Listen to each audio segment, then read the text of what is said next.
The moment Ethan Cole stepped onto that mat, every soul in Crestwood High's gymnasium held their breath. Two black belt champions lay sprawled on the floor, defeated in seconds by the school janitor they'd mocked just moments before. How did a man who spent his days mopping hallways just humiliate the state's most celebrated twin martial artists? This is a story about hidden strength, a father's love, and the day an entire school learned that heroes don't always wear capes. Sometimes they carry mops. Stick around to see how one quiet man changed everything. And hey, drop a comment about where you're watching from. I'd love to know how far this story travels. The autumn sun cast long shadows through the tall windows of Crestwood High School, painting golden streaks across the freshly waxed gymnasium floor. It was Friday afternoon, October 15th, and the entire school buzzed with an electric anticipation that had been building for weeks.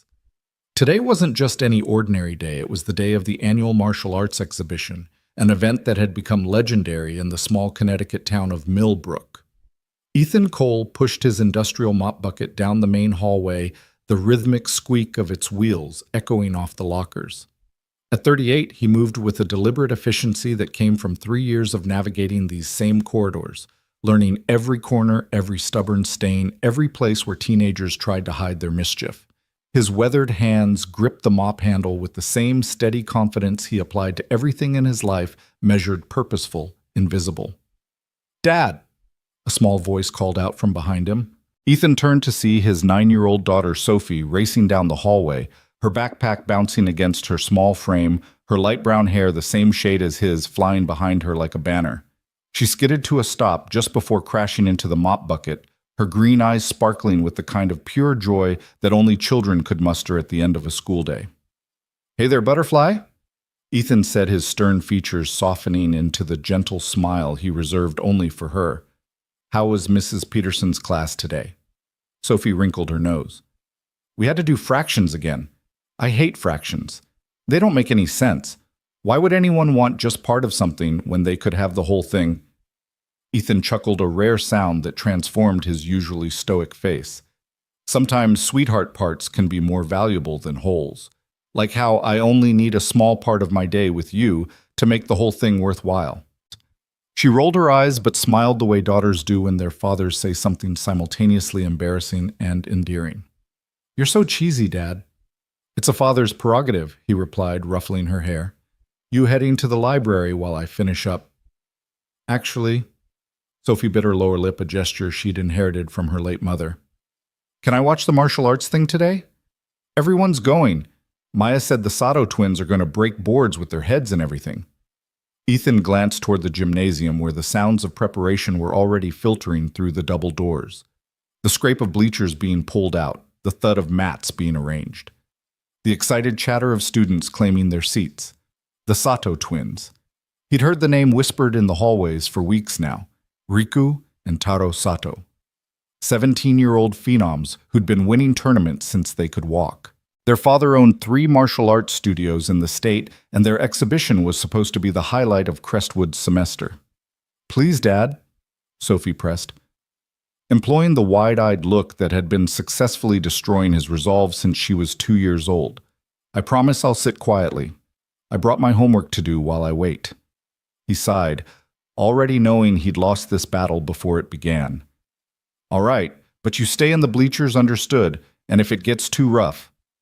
"I'll close my eyes," she finished, having heard this speech before whenever they watched action movies together in their small apartment.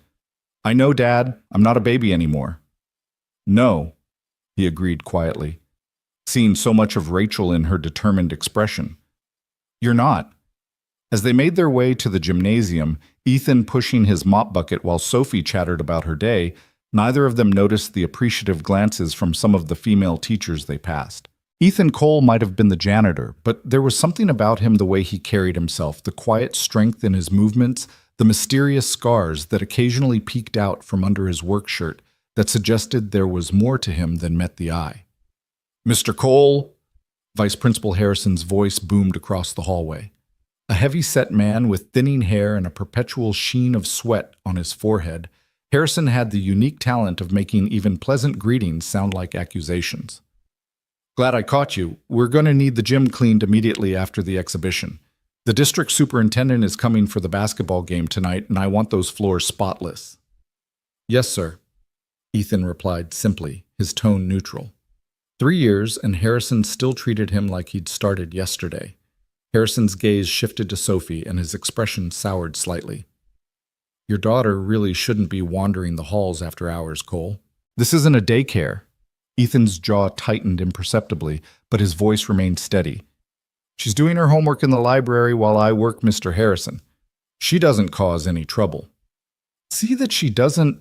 Harrison huffed, then strutted away, his expensive shoes clicking importantly on the linoleum. Sophie waited until he was out of earshot before muttering, "He's mean." He's doing his job, Ethan corrected gently, though privately he agreed with his daughter's assessment. Come on, let's get you settled. The gymnasium was already 3/4 full when they arrived.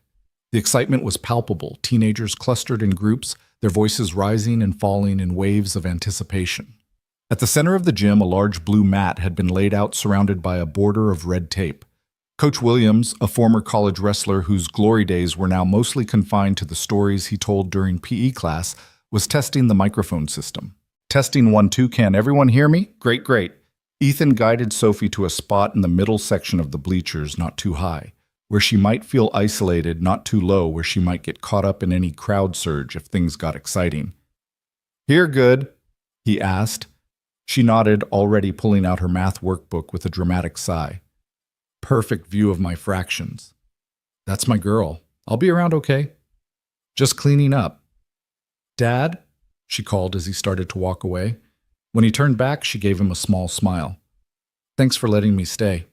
He winked at her and made his way to his supply closet in the corner of the gym, retrieving his smaller cleaning cart for the inevitable spills and messes that came with any school event. As he worked sweeping the edges of the gym where candy wrappers and empty water bottles had already begun to accumulate, he kept one eye on Sophie. She was bent over her homework pencil, moving across the page, occasionally looking up when the crowd's excitement peaked. The Sato twins entered through the main doors at precisely 3:30, and the gymnasium erupted. They moved in perfect synchronization, as if choreographed, wearing matching black jias with red trim. Riku, distinguished by a small scar above his left eyebrow, led the way with a confident swagger. Taro followed, slightly shorter but broader in the shoulders, his expression more serious, more focused. Their father, Master Kenji Sato, walked behind them. A compact man in his 50s with silver streaking through his black hair and eyes that seemed to catalog every person in the room as either a potential student or a potential threat. He wore a black gi with a red and gold embroidered dragon across the back, his black belt worn and frayed from years of use. Ladies and gentlemen, Coach Williams' voice boomed through the microphone feedback, squealing briefly before settling. Welcome to Crestwood High's martial arts exhibition. Today we have the distinct honor of hosting the Sato family from the renowned Sato Martial Arts Academy. Riku and Taro have won a combined 37 tournament championships, including the recent New England Regional Championship where they took first and second place. The crowd erupted in applause. Ethan noticed Sophie had abandoned all pretense of doing homework, her eyes fixed on the twins as they began their warm-up routine, a series of kicks and punches that cut through the air with audible whooshes. Before we begin the main demonstration, Coach Williams continued, Master Sato has asked me to announce that they'll be accepting challenger matches at the end. Any student brave enough to test themselves against the twins will have the opportunity to do so with proper waivers signed, of course. A ripple of nervous laughter went through the crowd. Ethan shook his head slightly. Challenger matches. He'd seen enough of those in his time to know how they usually went, skilled fighters making examples of overconfident amateurs, all in the name of learning experiences. The demonstration began with forms, the twins moving through complex kata with mechanical precision. Their movements were sharp, powerful, technically perfect. The crowd watched in silent awe as they performed synchronized butterfly kicks, spinning heel kicks, and aerial maneuvers that seemed to defy gravity. Then came the breaking demonstrations. Boards, bricks, even a baseball bat all shattered under the focused strikes of the twins. Each break was met with gasps and applause. Sophie's mouth hung open in amazement, her forgotten pencil rolling off her lap. Ethan continued his work, emptying trash cans, wiping down the water fountain, staying in the shadows. But his trained eye caught things the crowd missed. The twins were good, very good, but they were performers. Their movements were designed for maximum visual impact. Every technique telegraphed, every combination rehearsed to perfection. They'd never been in a real fight, he could tell. Never had to adapt to survive to protect something more important than a trophy. And now, Master Sato spoke for the first time, his accented English carrying clearly through the gymnasium. "My sons will demonstrate combat applications. I need 2 volunteers." Several hands shot up immediately, mostly boys, their testosterone overriding their common sense. Master Sato selected 2 seniors from the wrestling team. Thick-necked boys who looked like they could bench press a small car. What followed was a clinic in humiliation disguised as education. The wrestlers, for all their strength and enthusiasm, never stood a chance. Riku danced around the first one, landing light taps to mark where devastating strikes would have landed in a real fight. When the wrestler finally lunged in frustration, Riku used his momentum against him, sending him sprawling with a simple foot sweep that drew oohs from the crowd. Taro was less playful with his opponent, using joint locks and pressure points to control the larger boy, making him wince and tap out repeatedly. Each submission was explained to the audience, the mechanics of leverage, the vulnerability of certain joints, the way technique could overcome brute strength. "Anyone else?" Master Sato asked, when the wrestlers limped off the mat, their pride more bruised than their bodies. "Perhaps someone who thinks they might offer my sons a real challenge." The gymnasium fell silent. Ethan could feel the collective hesitation, the universal desire to avoid embarrassment. He was about to return to his cleaning when he heard Riku's voice cut through the silence. "What about you, Janitor?" Every head in the gymnasium turned.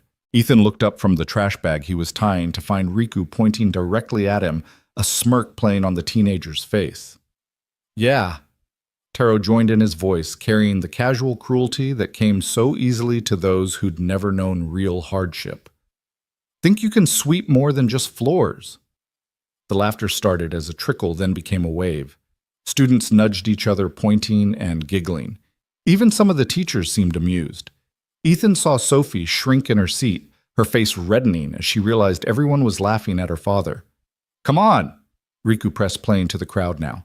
"Unless you're scared, I promise we'll go easy on an old man." "Riku," Master Sato said sharply, but there was no real reprimand in his tone. This was part of the show, the mighty warriors offering to humble themselves by fighting the help.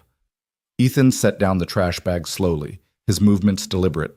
He could feel Sophie's eyes on him, could sense her conflict, the desire to defend him warring with the fear of what might happen if he accepted. He looked up at her, saw her small hands clenched into fists, saw the tears threatening at the corners of her eyes, and in that moment he made his decision. "Mr. Cole," Coach Williams said into the microphone, uncertainty creeping into his voice. "You don't have to—" "It's all right, Coach," Ethan said, his voice carrying despite the lack of amplification. He walked toward the mat, rolling his shoulders slightly. "If the young men want a match, I'm happy to oblige." The laughter died instantly, replaced by a hushed anticipation. Nobody had expected him to accept. As he approached the mat, he pulled off his work shirt, revealing a white tank top underneath.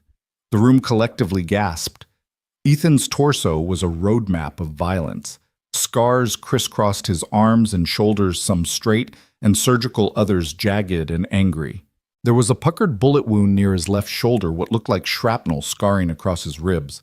But it wasn't just the scars that silenced the room. It was the muscle beneath them, functional and dense, the kind built not in a gym, but in the field, carrying wounded brothers across desert sand, scaling walls in dead of night, fighting for survival in places most people couldn't even pronounce.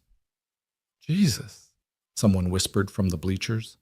Master Sato's expression changed, his casual arrogance replaced by sudden wariness. He recognized what he was seeing, not a janitor, but a warrior. But it was too late to back out now. The challenge had been made in front of the entire school. "The rules," Master Sato said carefully, "are simple, light contact only. The match ends when someone yields or steps off the mat. No strikes to the face, throat, or groin." Ethan nodded, stepping onto the mat in his work boots.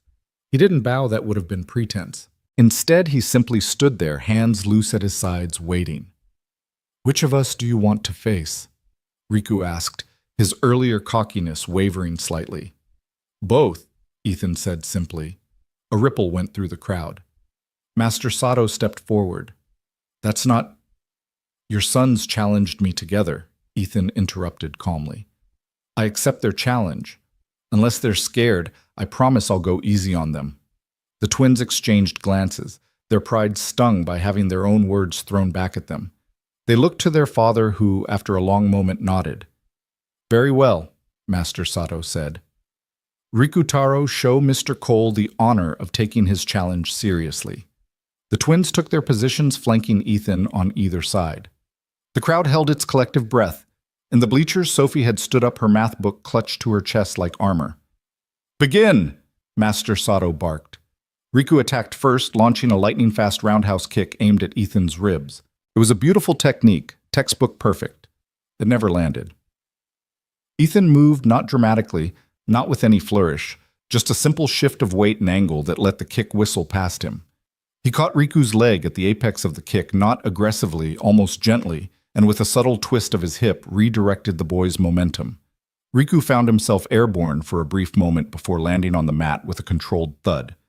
Taro came in simultaneously from the other side, throwing a combination of punches that had won him dozens of tournament matches. Ethan flowed around them like water, each movement minimal, efficient. On Taro's third punch, Ethan stepped inside his guard, his hand finding the teenager's wrist with surgical precision. A slight pressure, a redirection of force, and Taro was suddenly off balance, stumbling past as Ethan released him. The twins regrouped quickly, their embarrassment fueling their determination. They came at him together this time, their coordination perfect attacks, complementing each other in a way that would have overwhelmed most opponents. Riku went low with a sweep, while Taro went high with a palm strike. Ethan jumped not high, not flashy, just enough to clear Riku's leg, while his hand deflected Taro's strike, using the boy's own force to spin him into his brother. They collided, tangling briefly, and in that moment of confusion, Ethan moved. His hands found their shoulders, not striking, just guiding, and with a movement that seemed almost gentle, he helped them both to the mat. They landed in a controlled manner, unhurt, but thoroughly defeated, looking up at him with a mixture of shock and dawning respect. The gymnasium was dead silent. Ethan stepped back, offering each twin a hand up. After a moment's hesitation, they took it, allowing him to pull them to their feet. "Your technique is excellent," he told them quietly, but his voice carried in the silence. "But you're fighting to win points, not to survive. There's a difference." Master Sato's voice was different now, respectful and curious. "Where did you learn to fight like that?" Ethan glanced up at Sophie, who was staring at him with eyes wide as saucers, a small, proud smile breaking across her face. "Marine Force Recon," he said simply. "Fallujah. Helmand Province. Other places that don't officially exist." He picked up his work shirt, pulling it back on. "But that was a lifetime ago. These days I just clean floors and raise my daughter."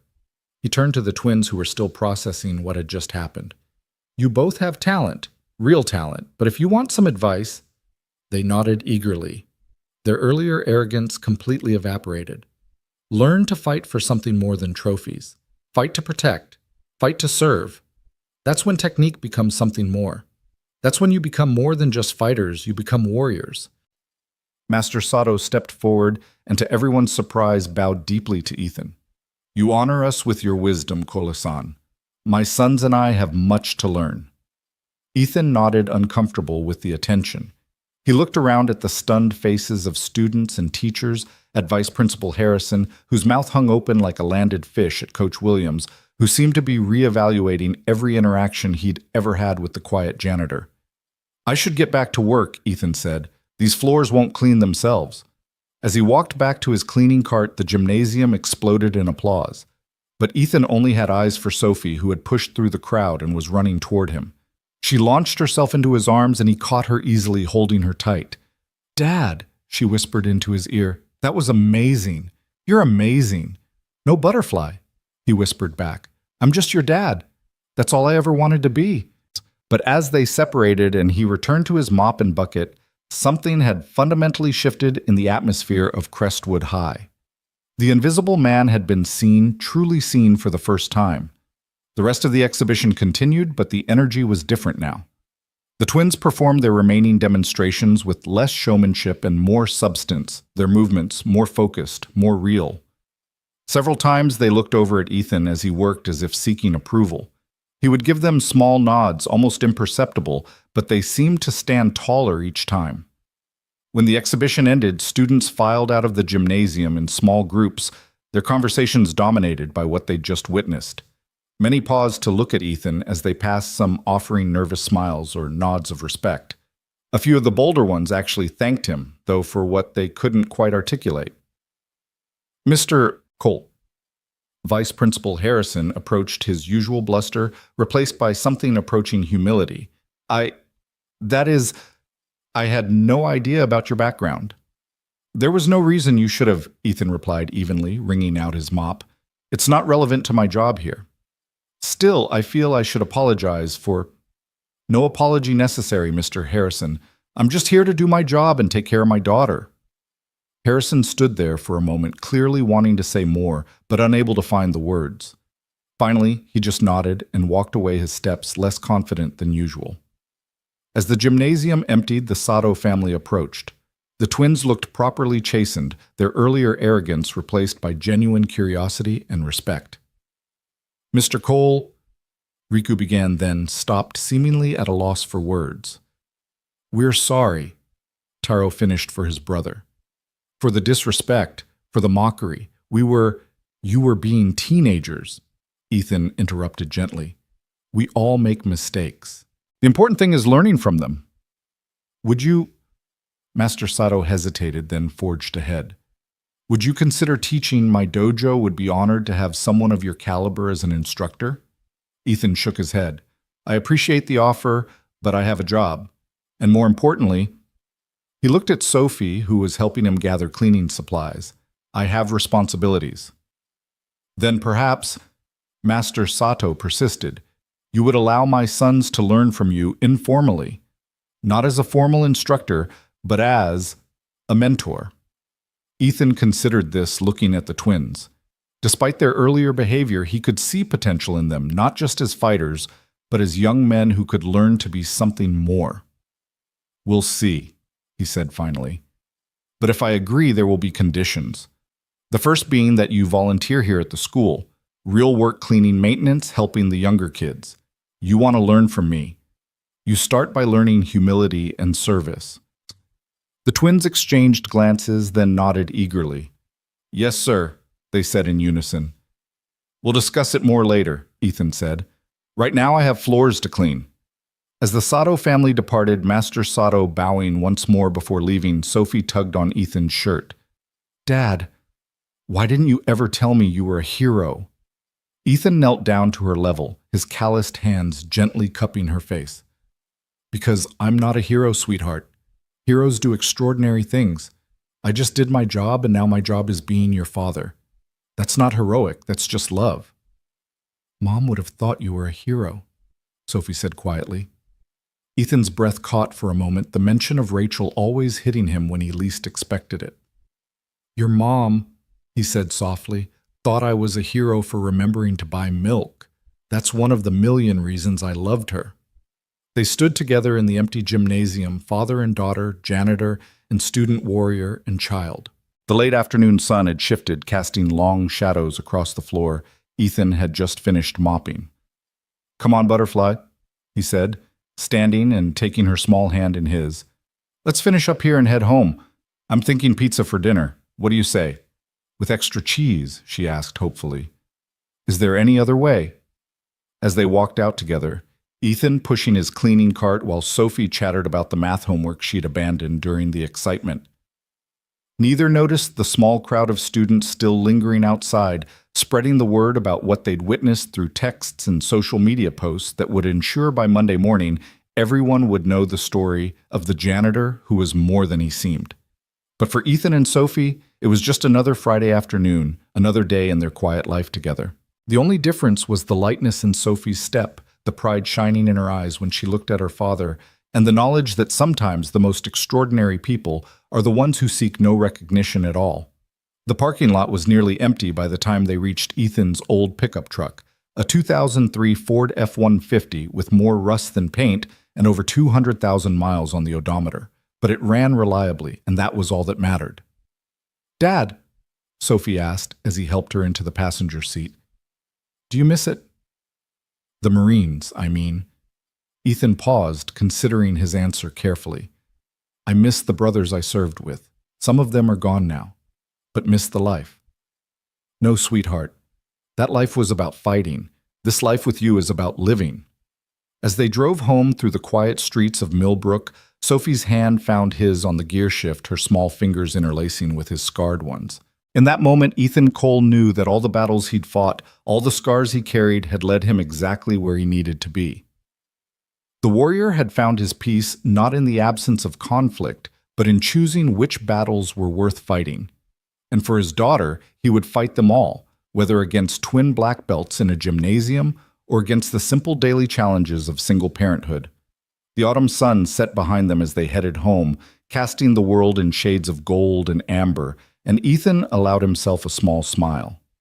Today had been unexpected, even uncomfortable, but seeing the pride in Sophie's eyes made every moment worth it. Tomorrow, the news of what happened would spread throughout the school. There would be questions, attention things Ethan had spent 3 years avoiding, but tonight there was just pizza with extra cheese, maybe a movie on their ancient television, and the simple pleasure of being together. As they pulled into their apartment complex, Sophie was already making plans. "Maybe you could teach me some moves, just basic stuff for self-defense." "Maybe," Ethan agreed, knowing he'd already lost this negotiation too. But first, homework. "Ugh, fractions," she groaned dramatically. "Fractions are important," he said, pulling into their parking spot. "How else will you know how much of the pizza is yours and how much is mine?" "Easy," she grinned. "It's all mine. You can have a fraction." He laughed that rare sound again, and Sophie beamed.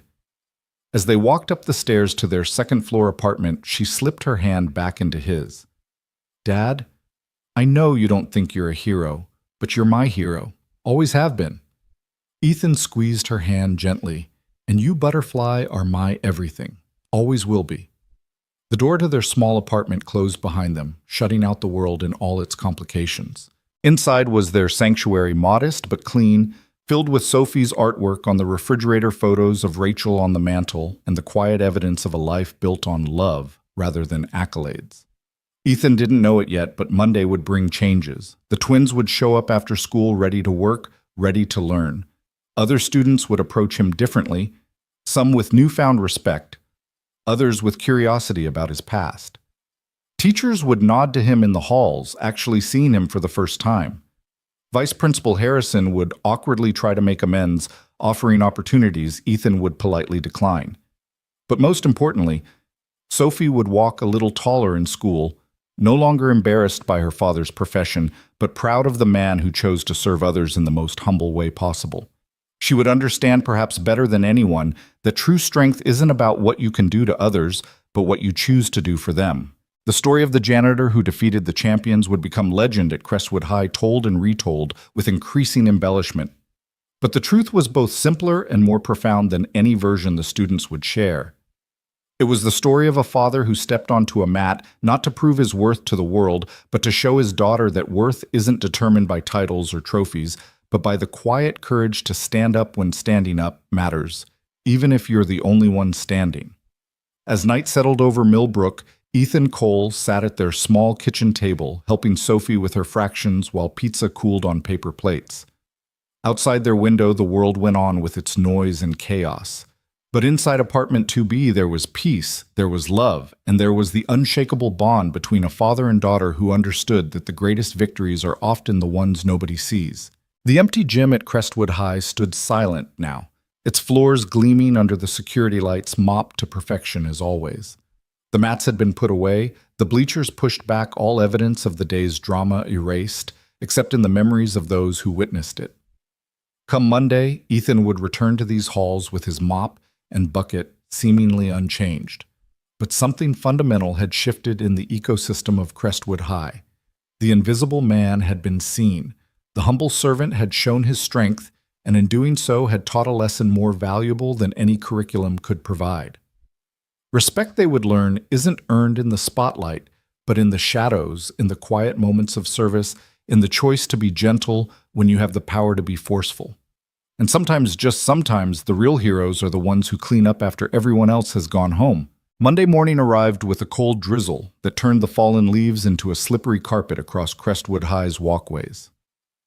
Ethan arrived at his usual time, 5:30 a.m., 2 hours before the first students would begin trickling in. The parking lot was empty except for his old Ford and the security guard sedan, its windows fogged with the warmth of coffee and morning radio. He unlocked the maintenance room with the same key he'd used for 3 years, the metal worn smooth from daily use. Inside, everything was exactly as he'd left it Friday afternoon, cleaning supplies arranged with military precision, each tool in its designated place. But something felt different this morning, though he couldn't quite place what. "Early as always, Cole," came a voice from behind him. Ethan turned to find Tom Bradley, the night security guard, leaning against the doorframe with a knowing smile. Tom was a retired cop, 63 years old, with a bad knee and good instincts. They developed a quiet friendship over the years, built on brief morning conversations and mutual respect for jobs that required seeing everything while being seen by no one. "Someone's got to set up before the chaos begins," Ethan replied, pulling on his work gloves. Tom chuckled, but there was something else in his expression. "Heard about Friday. My grandson was there, said you put on quite a show." "It wasn't a show," Ethan said quietly, loading supplies onto his cart. "No," Tom agreed, his voice thoughtful. "I don't suppose it was. You know I ran your name after you first started here. Habit from the Force. Found some interesting reading. Silver Star, Bronze Star with Valor. Purple Heart ×2. That's some heavy hardware for a janitor." Ethan's hand stilled for a moment on the mop handle. "That was a different life." "Was it?" Tom asked. "Seems to me a man is who he is no matter what uniform he's wearing, or not wearing." Before Ethan could respond, Tom's radio crackled to life. "That's my cue," the old guard said, limping back toward his post. "But Cole, good on you for standing up. These kids, they need to see what real strength looks like. Not that flashy kung fu movie stuff, but the real thing, the kind that protects instead of punishes." Ethan watched him go, then turned back to his morning routine. By 6 a.m., he'd already cleaned the main hallway and was working on the science wing when he heard footsteps that didn't belong to the early arriving teachers. He looked up to find Riku and Taro Sato standing at the end of the hallway, both wearing jeans and t-shirts instead of their usual designer athletic wear. "Mr. Cole," Riku said, his voice uncertain. We know we're early, but—" "We wanted to prove we were serious," Taro finished. "About learning, about the volunteer work." Ethan studied them for a long moment. In the harsh fluorescent lighting, they looked younger than they had on Friday, less like champions, and more like what they were, teenagers trying to figure out who they wanted to be. "You know school doesn't start for another hour and a half," Ethan said. "Yes, sir," they replied in unison. "And you came anyway." "Yes, sir." Ethan nodded slowly, then pulled 2 pairs of work gloves from his cart. "Second-floor boys' bathroom flooded over the weekend. Toilet backed up. It's going to be messy." He watched their faces carefully, saw the brief flicker of disgust, quickly suppressed by determination. "We're ready," Riku said, taking the gloves. "Lead the way," Taro added. As they walked toward the stairs, Ethan said, "First lesson, the work nobody wants to do is usually the work that most needs doing. In combat, in life, it's all the same. You do what needs to be done, not what brings glory." The bathroom was indeed a disaster. Water had seeped into the hallway carpet, and the smell was enough to make anyone gag. Ethan watched as the twins surveyed the damage, waiting to see if their commitment would survive first contact with reality. "Where do we start?" Riku asked, his jaw set with determination. For the next hour, Ethan taught them the unglamorous art of water extraction, sanitization, and restoration. The twins worked without complaint even when Taro slipped and ended up knee-deep in the contaminated water. By the time they finished, all 3 were soaked and exhausted, but the bathroom was spotless. "Not bad," Ethan said, inspecting their work. You might actually have potential. As janitors, Taro asked with a slight smile. As people who understand that every job has dignity when done with purpose, Ethan corrected. The sound of voices in the hallway below announced the arrival of the first wave of students. The twins looked at their soaked clothes with sudden anxiety. "We have spare clothes in our lockers," Riku said. "Can we go?" Ethan said. "But be back here after school, same time." As they hurried off, Ethan heard Riku whisper to his brother, "Did you see how he moved? Even doing regular work? It's like he's always perfectly balanced, always ready." "I know," Taro replied. "It's like he's never not aware of everything around him." Ethan allowed himself a small smile as he returned to his cart. They were observant at least. That was a start. By 7:30, the school was filling with its usual Monday morning energy students, dragging themselves through the halls, teachers clutching coffee cups like lifelines, the inevitable drama of weekend breakups, and hookups playing out in corners and corridors. But there was something else today, an undercurrent of whispers that followed Ethan as he worked. "That's him," he heard a freshman girl whisper to her friends, "the janitor who fought the Sato twins." "Mom, I heard he was special forces," another added, "like killed terrorists with his bare hands and stuff." "My older brother said he has a Medal of Honor," a third chimed in. The stories were already morphing into myth. Ethan kept his head down, focusing on his work, but he could feel the weight of their stares. This was exactly what he'd spent 3 years avoiding.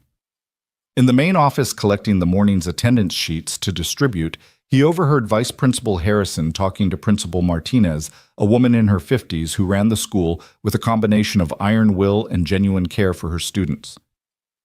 "I'm telling you, Elena, we've had a genuine war hero mopping our floors for 3 years and never knew it," Harrison was saying. "Maybe we should recognize him somehow, an assembly, or—" "The last thing Mr. Cole wants is an assembly," Principal Martinez interrupted, her voice thoughtful. "I pulled his employment file this morning.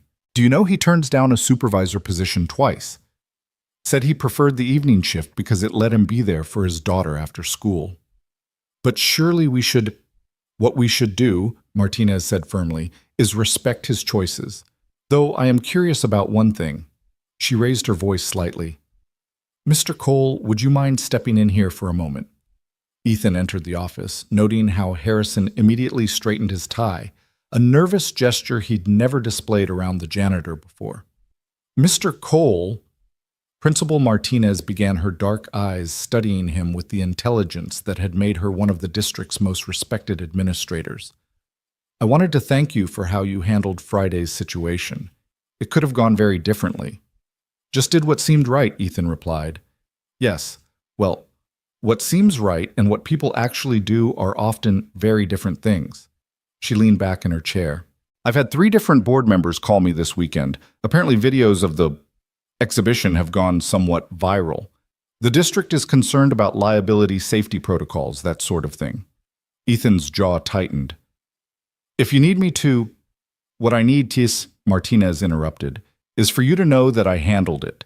The Sato signed waivers, you were challenged and defended yourself admirably, and no one was hurt. In fact, Master Sato called me personally to express his gratitude for the lesson in humility his sons received."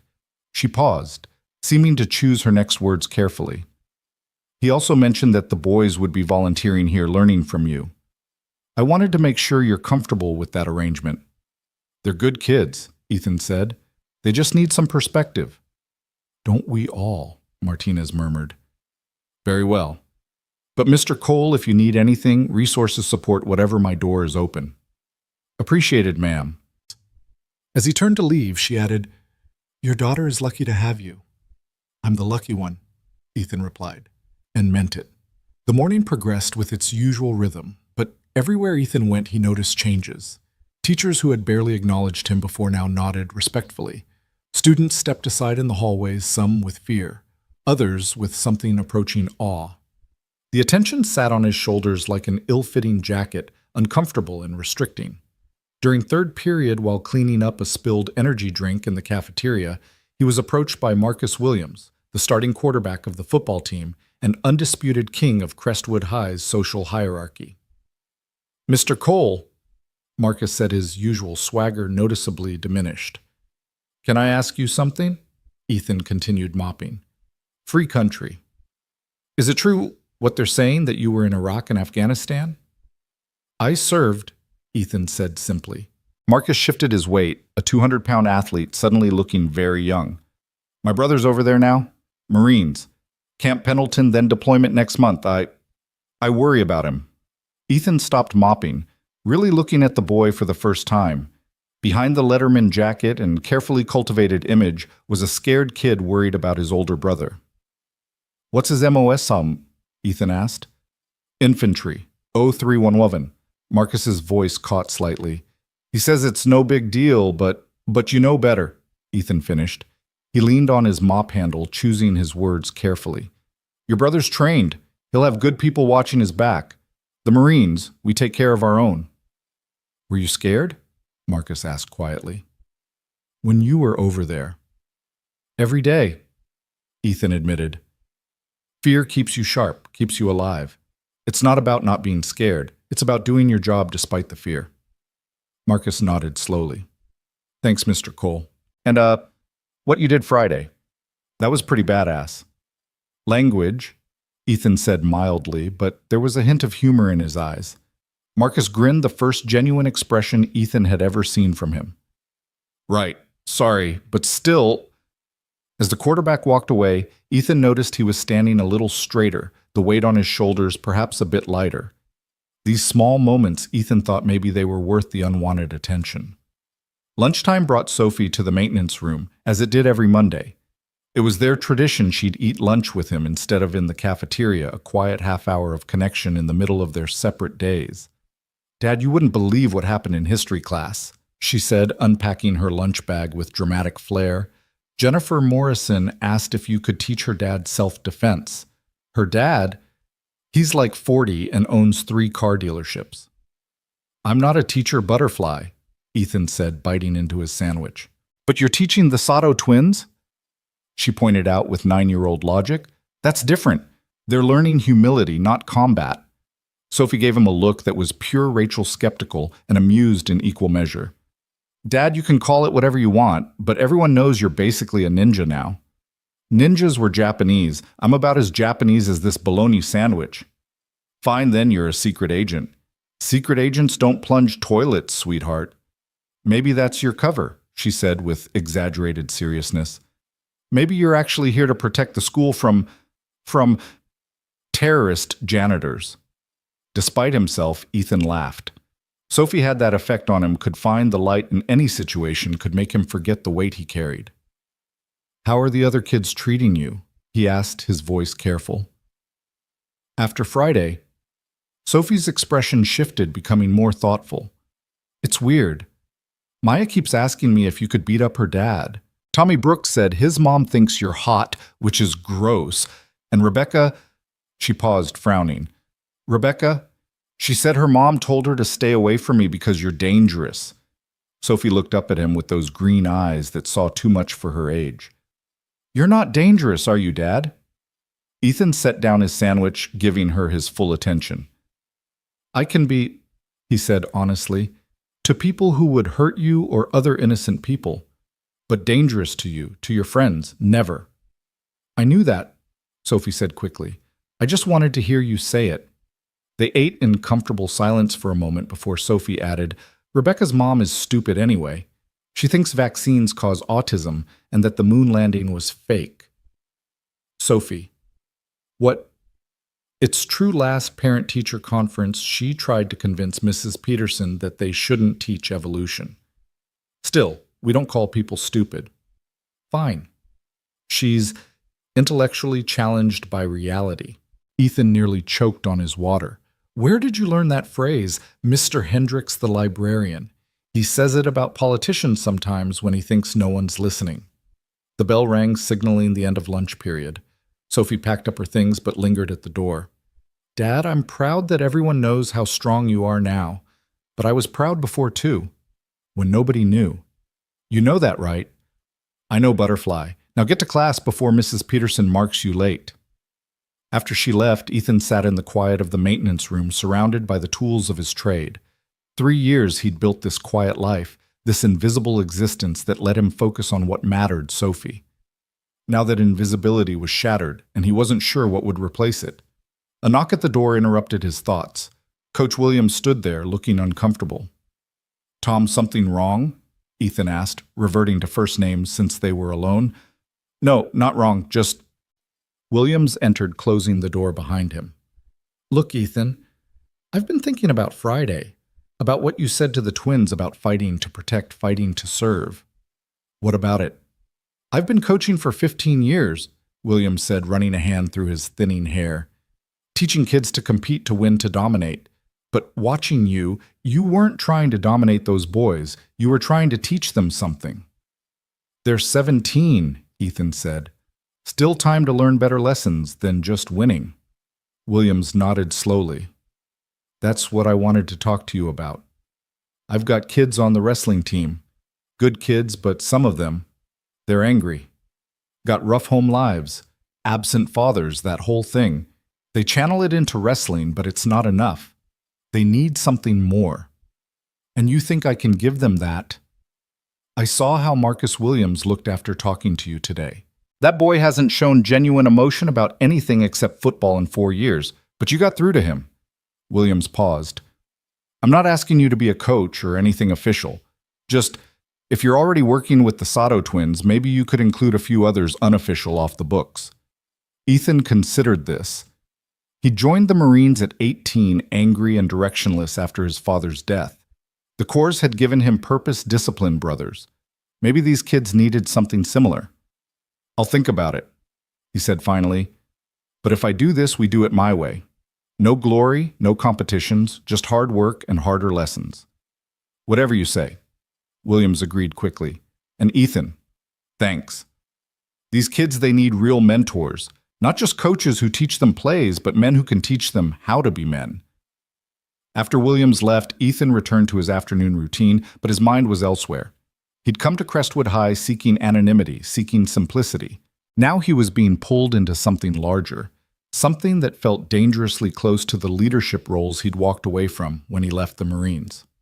At 2:45, he was wiping down tables in the library when Sarah Chen approached him. Sarah was the school counselor, a 30-something woman with kind eyes and an uncanny ability to see through teenage facades. "Mr. Cole, do you have a moment?" He straightened, noting the file folder in her hands. "If this is about Friday—" "Indirectly," she said, pulling out a chair and sitting down, a gesture that invited him to do the same. He remained standing. "I've had 6 different students come to me today asking about you, not about the fight, but about other things." "Other things?" "About how you stay so calm, about how you knew exactly what to do, about whether you ever have nightmares." She paused meaningfully. "2 of them have parents who are veterans, parents who came back different." Ethan's expression hardened slightly. "I'm not a counselor, Ms. Chen." "No," she agreed. "But you're proof that coming back different doesn't mean coming back broken. These kids, they see their parents struggling and think that's all there is. Then they see you functional, present, raising your daughter, and it gives them hope." "You don't know anything about my struggles," Ethan said quietly. "No," Sarah admitted, "but I know you're here every day. I know Sophie is thriving despite losing her mother. I know you chose to de-escalate Friday when you could have humiliated those boys. That tells me everything I need to know about the man you are now, regardless of the battles you fought." She stood, leaving the folder on the table. "Those are resources for veteran support groups in the area, in case any parents ask you about them. I'm not asking you to be anyone's therapist, Mr. Cole. I'm just asking you to be visible. Sometimes that's enough." After she left, Ethan stared at the folder for a long moment before pocketing it. Another responsibility, another crack in the wall he'd built around his life. The final bell rang at 3:15, and the school erupted into its usual end-of-day chaos. Ethan was emptying trash cans in the math wing when he heard a commotion near the main entrance. Moving quickly but calmly, he made his way toward the sound. A crowd had gathered in a circle, phones out recording whatever was happening in the center. Ethan pushed through to find Riku and Taro facing off against 3 members of the hockey team led by Derek Morrison, 6'2", 220 pounds, and known for solving problems with his fists. Thought you two were hot shit, Derek was saying, his face flushed with anger. Getting your asses kicked by a janitor and then following him around like puppies. We're not looking for trouble, Taro said, his hands raised peacefully. Yeah, well, trouble found you, Derek snarled, shoving Taro hard enough to send him stumbling backward. Riku stepped forward to defend his brother, his body automatically falling into a fighting stance, and Ethan could see how this would play out. The twins would destroy these boys, would use their training to humiliate them just as they'd planned to humiliate others on Friday. The cycle would continue. Enough, Ethan said, his voice cutting through the noise like a blade. The crowd parted, and Derek's face went pale as Ethan approached. But instead of addressing the aggressor, Ethan looked at the twins. What did I tell you about fighting? He asked calmly. To protect, Riku said immediately. To serve, Taro added. And who are you protecting right now? What are you serving? The twins exchanged glances, understanding dawning in their eyes. Our own pride, Riku admitted quietly. Exactly. Ethan turned to Derek. You have something to say to these boys. Derek's jaw worked, his friends watching expectantly. They think they're better than everyone else. Do they? Ethan interrupted. I saw them at 6 this morning cleaning up toilet water. I saw them volunteering to help others instead of training for their next trophy. What have you done today besides this? Derek had no answer. Here's what's going to happen. Ethan continued, his voice conversational, but carrying an undertone that made everyone lean in. You're going to apologize. Then you're going to walk away. And tomorrow you're going to find me during lunch, and we're going to discuss why you think violence is the answer to feeling inferior. I don't feel... Ethan stepped closer, not threateningly, just enough to make his presence felt. Everyone feels inferior sometimes, son. The difference between boys and men is how they handle that feeling. Derek stood frozen for a moment, then muttered, sorry, before pushing through the crowd with his friends trailing behind. The gathered students began to disperse, but Ethan heard the whispers, saw the looks of respect, and something else understanding. He wasn't just the janitor who could fight. He was something more complex, more valuable. Mr. Cole, Riku said, we could have handled them. I know, Ethan replied. That's the point. Just because you can doesn't mean you should. Come on, we've got work to do. As they walked back toward the maintenance room, Taro asked, would you really have stopped us if we'd fought yes? How? Ethan glanced at him. You don't want to know. The twins exchanged nervous looks but followed silently. For the next 2 hours, Ethan had them help with general maintenance, replacing ceiling tiles, fixing a broken door handle, painting over graffiti in the boys' bathroom. As they worked, he taught them things that had nothing to do with fighting and everything to do with being warriors. See this graffiti, he said, as Taro painted over a particularly crude drawing. Someone thought this was funny, thought it was harmless. But the person who has to clean it, that's time away from their family. Every action has consequences beyond what we see. We never thought about it that way. Riku admitted, his designer clothes now splattered with paint. Most people don't, Ethan said. That's why the world is the way it is. At 5 o'clock, Master Sato arrived to pick up his sons. He found them in the maintenance room, exhausted, dirty, but somehow more present than he'd seen them in years. Cole-san, he said, bowing slightly. My sons. They did good work today, Ethan said. They're welcome back tomorrow if they want. We'll be here, Taro said immediately. Master Sato studied his sons, noting something different in their posture, their expressions. What are you teaching them? The same thing the Corps taught me, Ethan replied. That strength without purpose is just violence. That discipline without compassion is just cruelty.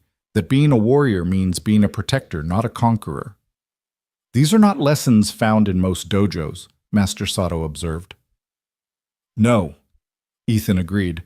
They're found in foxholes and forward bases in the moments between firefights when you realize that the man next to you matters more than any medal, any glory, any victory.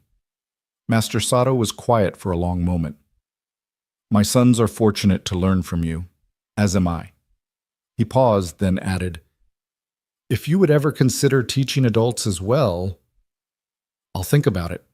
Ethan said the same response he'd given to everyone today. After the Satos left, Ethan finished his evening routine in blessed solitude. Sophie was at her after-school program until 6, giving him time to process the day's events. He was putting away the last of his supplies when he heard footsteps in the hallway. Soft, deliberate, trained. A woman appeared in the doorway, early 30s, athletic build, carrying herself with the kind of awareness that came from specialized training. She wore civilian clothes, but Ethan recognized the bearing immediately. Military or something adjacent. Mr. Cole. My name is Agent Sarah Walker, FBI. She held up her credentials and Ethan studied them carefully. They were real. How can I help you, Agent Walker? I'm not here officially, she said, pocketing her badge. This is more professional courtesy. Ethan waited, saying nothing. That video from Friday, it caught some attention at the Bureau. Some of us did some digging, found out who you really are, or were. She paused. Force Recon MARSOC, multiple deployments, then you just disappeared. Turned down contractor offers worth high 6 figures to become a janitor in Connecticut. Is there a question in there? More of a concern, Walker said. Men with your skill set don't usually just walk away. They either can't adjust to civilian life and spiral, or they're planning something. Or, Ethan said evenly, they lose their wife to cancer and decide their daughter needs a father more than the government needs another operator. Walker's expression softened slightly. I read about your wife. I'm sorry. Are we done here? Almost. She pulled out a business card. I know you want to be left alone, want to raise your daughter in peace. I respect that. But the thing is, men like you can't help but protect people. It's who you are. And sometimes protecting people requires more resources than a mop and a bucket. Ethan took the card but didn't look at it. I'm not trying to recruit you, Walker continued. Just letting you know that if you ever need anything, information, resources, backup, you have friends you don't know about. People who understand what you've done, what you've sacrificed. Appreciated, Ethan said, his tone indicating the conversation was over. Walker nodded and turned to leave, then paused. Your daughter's lucky to have you, Mr. Cole. But maybe consider that you staying completely in the shadows isn't just hiding yourself. It's hiding an example these kids desperately need to see. After she left, Ethan stood in the empty maintenance room holding the FBI agent's card. 3 years of invisibility shattered in 3 days. The quiet life he'd built was changing, whether he wanted it to or not. His phone buzzed. A text from the after-school program. Sophie not feeling well. Can you pick her up early? Everything else immediately became secondary. He grabbed his keys and headed for his truck. FBI cards and teenage mentorship forgotten in the face of the only mission that truly mattered, being Sophie's father.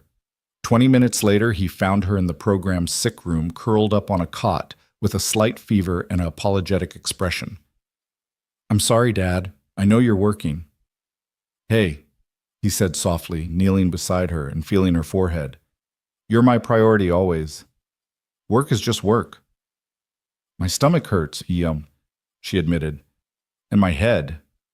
Probably that bug going around. Come on, let's get you home. He carried her to the truck despite her protest that she could walk.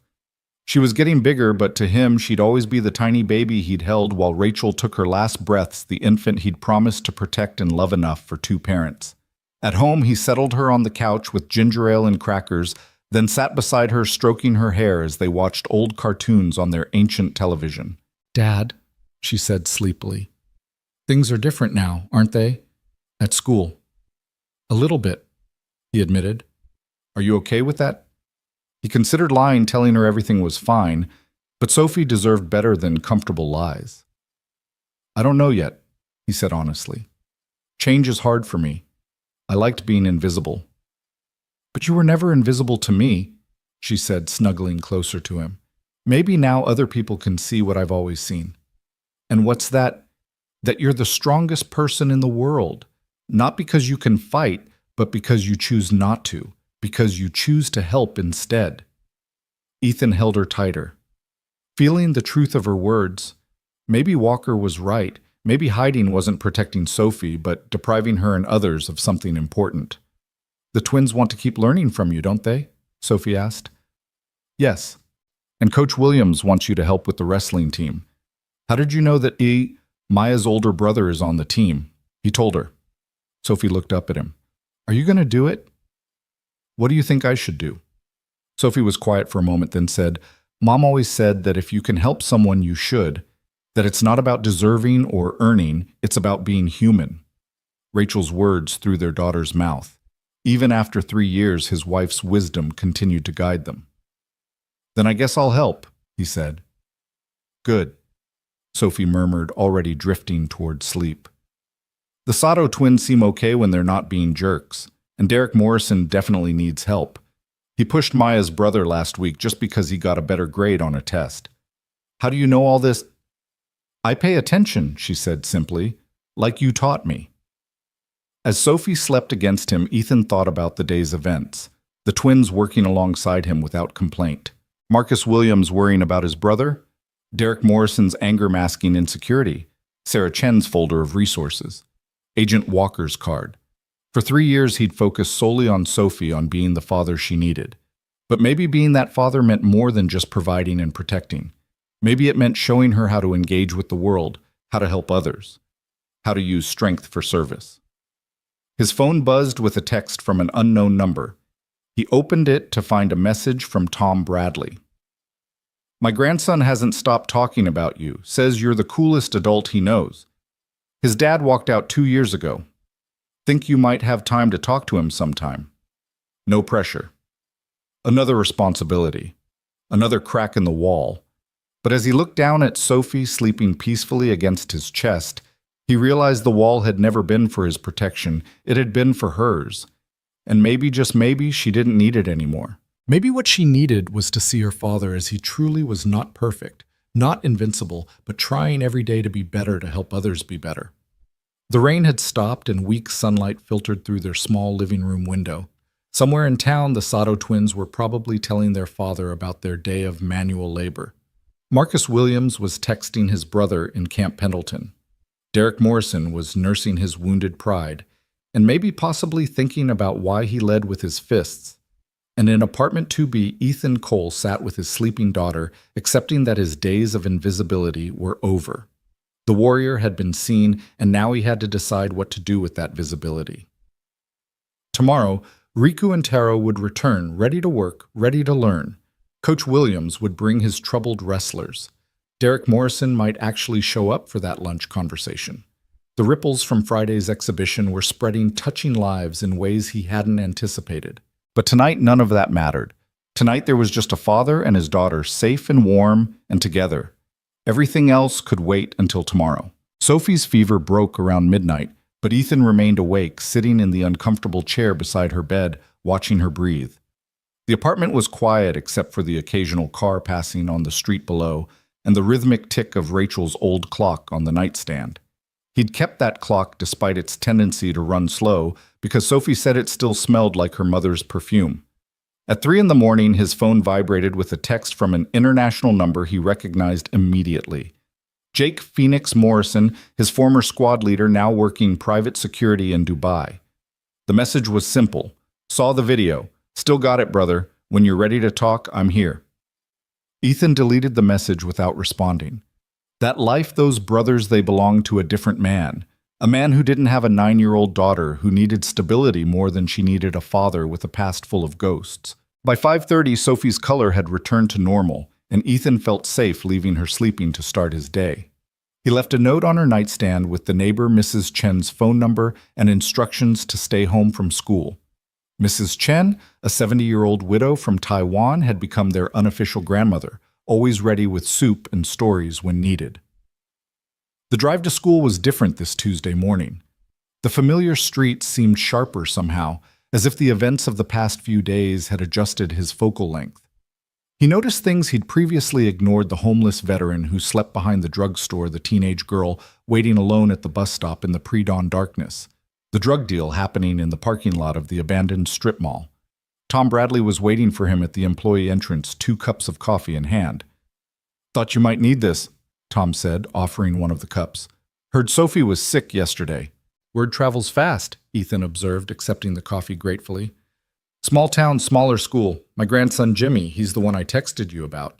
He's been asking when he can meet you. Tom, I'm not a role model. No. Tom gestured at the school building. You know there are already kids here. Showed up at 5, hoping to catch you. The Sato twins brought 3 others with them. Ethan looked toward the main entrance and indeed saw 5 figures huddled against the morning cold.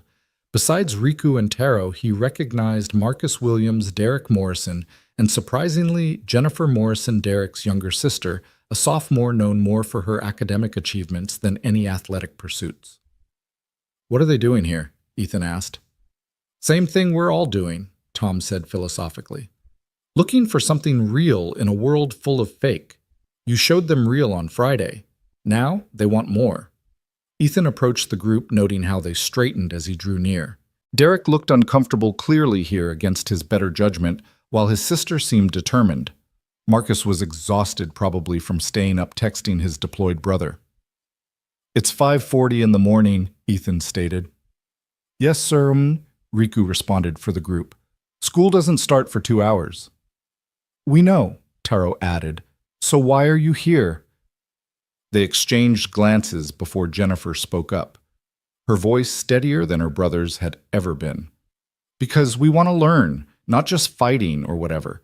We want to learn how to be better. Better at what? Everything, Marcus said quietly. Better at controlling anger. Better at protecting people who need it. Better at knowing when to fight and when not to. He paused. My brother ships out next week. I want to understand what he's heading into. Want to be the kind of man he'd be proud of when he comes back. Ethan studied each of them in turn. These weren't bad kids, just lost ones. The kind of lost he recognized from his own youth before the Marines gave him direction. Inside, he said finally. You want to learn? First lesson starts now. He led them to the gymnasium, flipping on only half the lights, creating pools of brightness separated by shadows. The space felt different at this hour, almost church-like in its quiet. Sit, he commanded, and they formed a semicircle on the floor. Before we do anything physical, we talk. Jennifer, why are you really here? The girl shifted uncomfortably. My brother. He's angry all the time, has been since our dad left 2 years ago. He's going to hurt someone, eventually really hurt them, and then his life is over. I thought maybe if he learned from someone who actually knows violence, he'd understand why it's not the answer. Derek.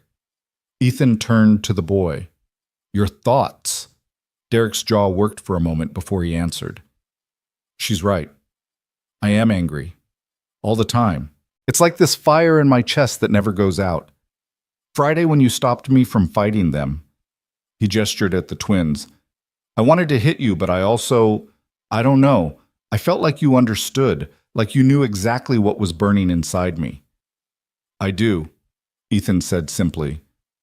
I was 17 when my father died. Drunk driver hit him on his way home from his 3rd job. The driver walked away without a scratch. I put him in the hospital 2 weeks later, nearly killed him with my bare hands. The group was silent, processing this revelation. The judge gave me a choice, Ethan continued. Jail or the Marines. I chose the Corps, thought I'd learn to kill legally. Instead, I learned to protect. Learned that rage without purpose is just destruction, but rage channeled into service becomes something else entirely. What? Marcus asked. Determination, courage, the ability to stand between evil and innocent people who can't protect themselves. He stood and they scrambled to follow.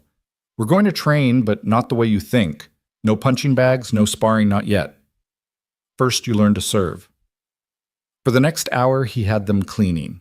Not casual cleaning, but military style, every surface spotless, every corner squared away. They worked in silence initially, but gradually began to coordinate, helping each other without being asked.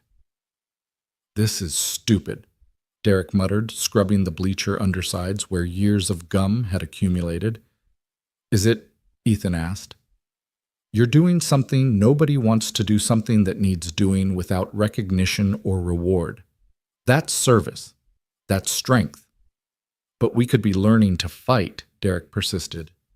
Ethan moved so quickly, Derek didn't have time to react. One moment he was standing with his scrub brush, the next he was on the ground. Ethan's hand at his throat, not squeezing, just present, undeniable. "Fighting is easy," Ethan said quietly, helping Derek up as quickly as he'd put him down. "Any fool can throw a punch. Building something, maintaining something, protecting something that's hard, that requires real strength." By 7 o'clock, they'd transformed the gymnasium. It gleamed under the lights, cleaner than it had been in years. The 5 teenagers stood together, sweaty and tired, but somehow proud. "Same time tomorrow?" Riku asked hopefully. "If you're serious," Ethan replied. "But understand something, this isn't a club. This isn't for college applications or impressing people. This is about becoming who you're supposed to be, and that process isn't comfortable."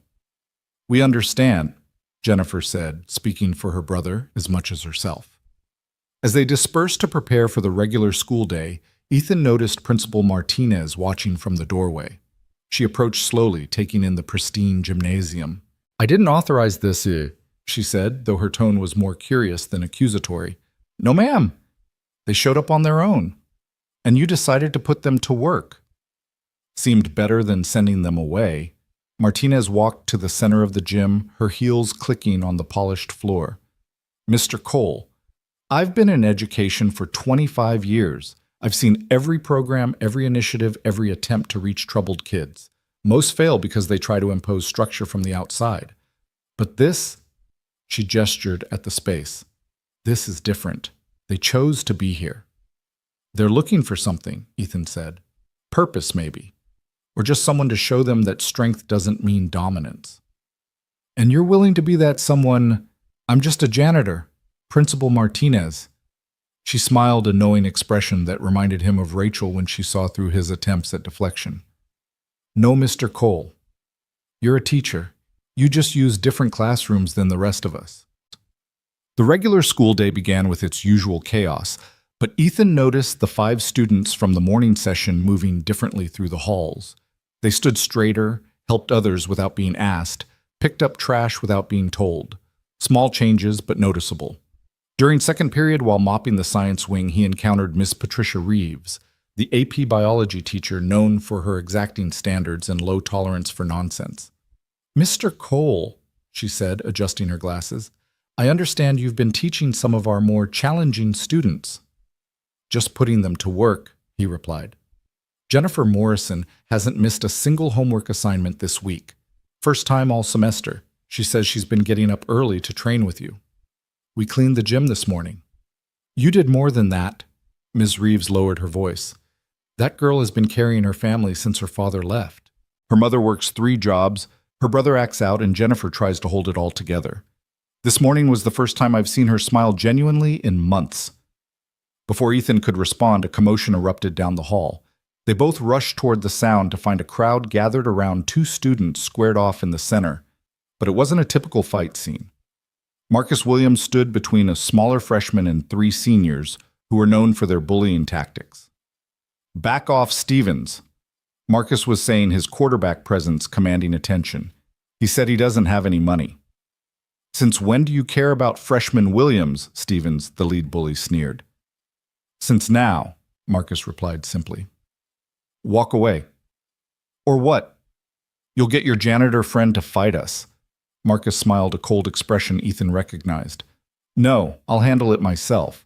But ask yourself if that's really what you want.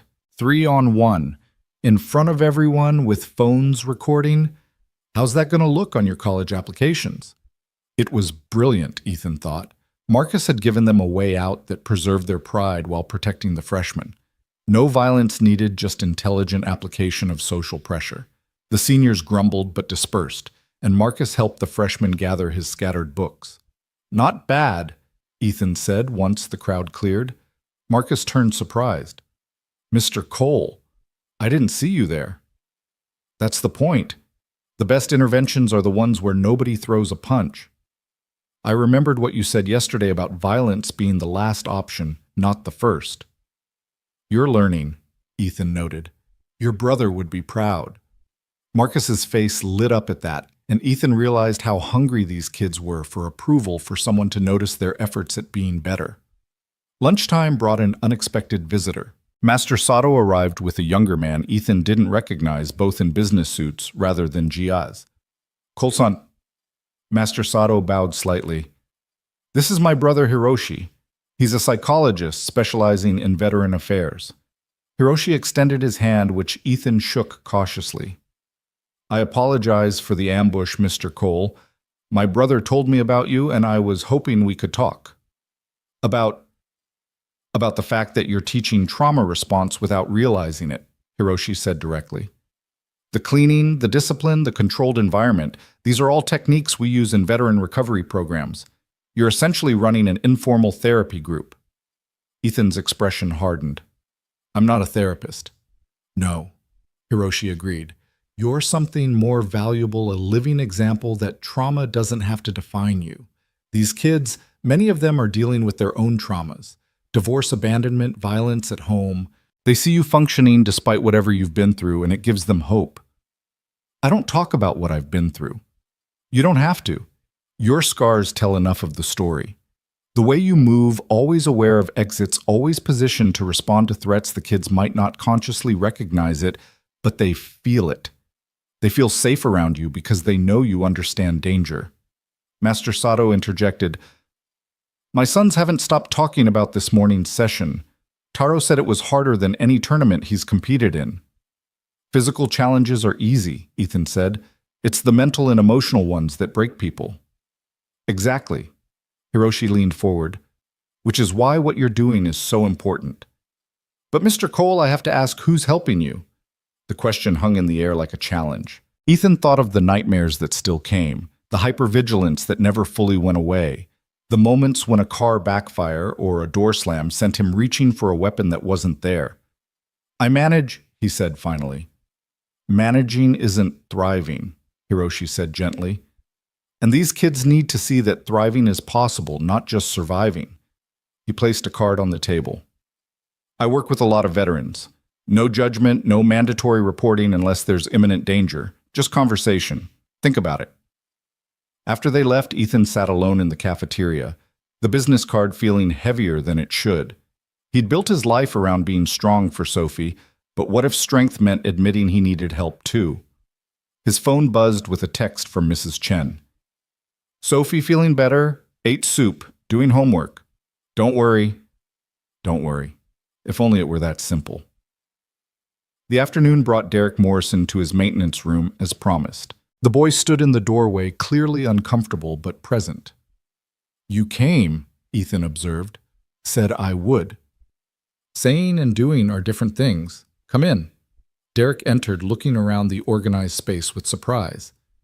It's not what I expected. What did you expect? I don't know. Mess chaos.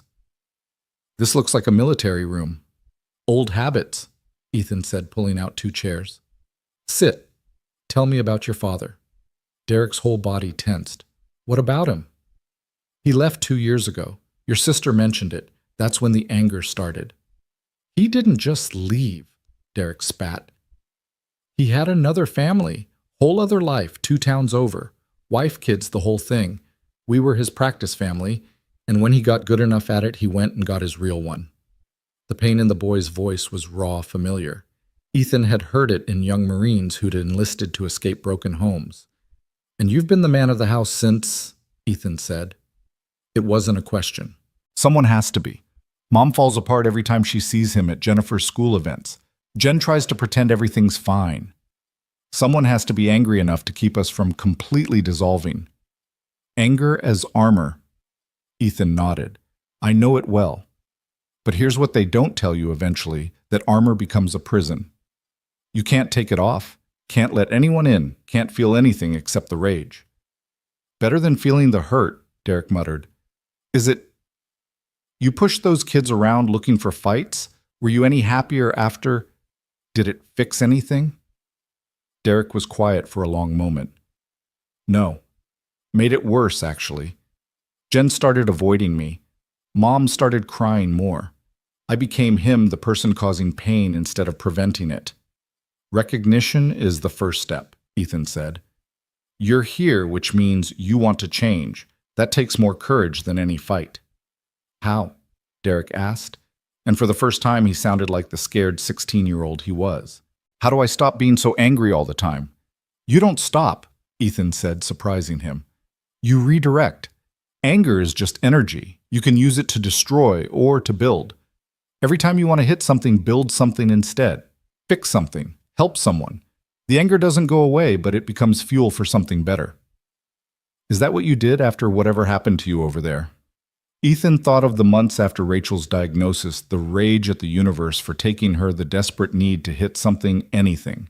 Then he thought of Sophie, tiny and perfect, and needing him whole. Every day, he admitted.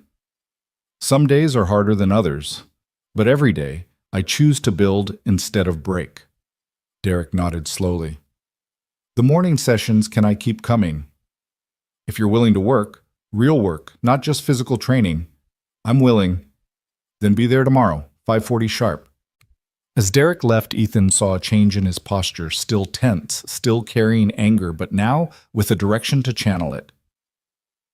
The rest of the afternoon passed in routine maintenance, but Ethan found himself checking his phone more often, making sure Sophie was okay.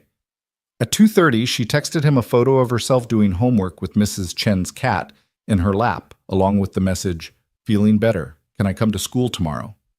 He smiled, texting back, "We'll see how you feel in the morning." At 3:15, when the final bell rang, Ethan was surprised to find not just the morning group waiting for him, but 3 additional students. Tom Bradley's grandson, Jimmy, a skinny kid with nervous eyes. Maya Thompson, Sophie's friend whose brother had been protected by Marcus earlier. And surprisingly, Rebecca Hayes, the girl whose mother had told her to stay away from Sophie because Ethan was dangerous. "Ms. Hayes," Ethan said carefully. "Does your mother know you're here?" Rebecca lifted her chin defiantly. "No, but I'm 16. I can make my own choices about who I learn from." "And what do you want to learn?" "How to not be afraid," she said quietly. "I'm scared all the time, scared of disappointing people, scared of not being perfect, scared of everything. But you're not afraid of anything, are you?" Ethan almost laughed at the irony. "I'm afraid of plenty, Ms. Hayes. Fear is normal. It's what you do with that fear that matters." "So teach us," Jennifer Morrison said, speaking for the group. "Teach us what to do with all these feelings we don't know how to handle." Looking at their faces, young Ernest, searching Ethan, made a decision that would have seemed impossible a week ago. "All right, but we do this properly. Official after-school program with parental permissions and Principal Martinez's approval. No vigilante training, no fight club, just life skills." "Life skills?" Marcus asked skeptically. "The skills you need for life," Ethan clarified. "Physical fitness, mental discipline, emotional regulation, service to others. The things they don't teach in regular classes, but everyone needs to know." "Will you teach us to fight?" Jimmy asked nervously. "I'll teach you when not to fight," Ethan replied, "which is almost always. And I'll teach you how to protect yourselves and others when there's no other choice." The group murmured agreement, and Ethan found himself with an unexpected classroom of 8 students, all looking to him for something he wasn't sure he could provide. "For now, we work," he said. "The football field needs new lines painted for Friday's game. We're going to do it." "But that's not our job," Rebecca protested. "Everything that needs doing is our job," Ethan corrected. "That's what service means." For the next 2 hours, they worked together, measuring, marking, and painting precise white lines on the field. Ethan taught them about attention to detail, about taking pride in work, regardless of recognition, about finding meditation in repetitive tasks. "My therapist calls this mindfulness," Rebecca said, carefully filling in a yard line. "Your therapist is smart," Ethan replied. "Physical work grounds you in the present. Hard to worry about tomorrow when you're focused on making this line straight." "Is that why you became a janitor?" Maya asked. "To stay grounded?" Ethan considered the question. "Partly. Also because it's honest work. You can see the results immediately. Clean floor, fixed door-painted field. There's satisfaction in that simplicity." "But you could be doing so much more," Derek said. "With your skills, your experience." "I am doing more," Ethan gestured to all of them. "Right here, right now. This is more. As the sun began to set, casting long shadows across the freshly painted field, the group stood together admiring their work. The lines were perfect, crisp, and bright against the green grass. "It's beautiful," Jennifer said softly.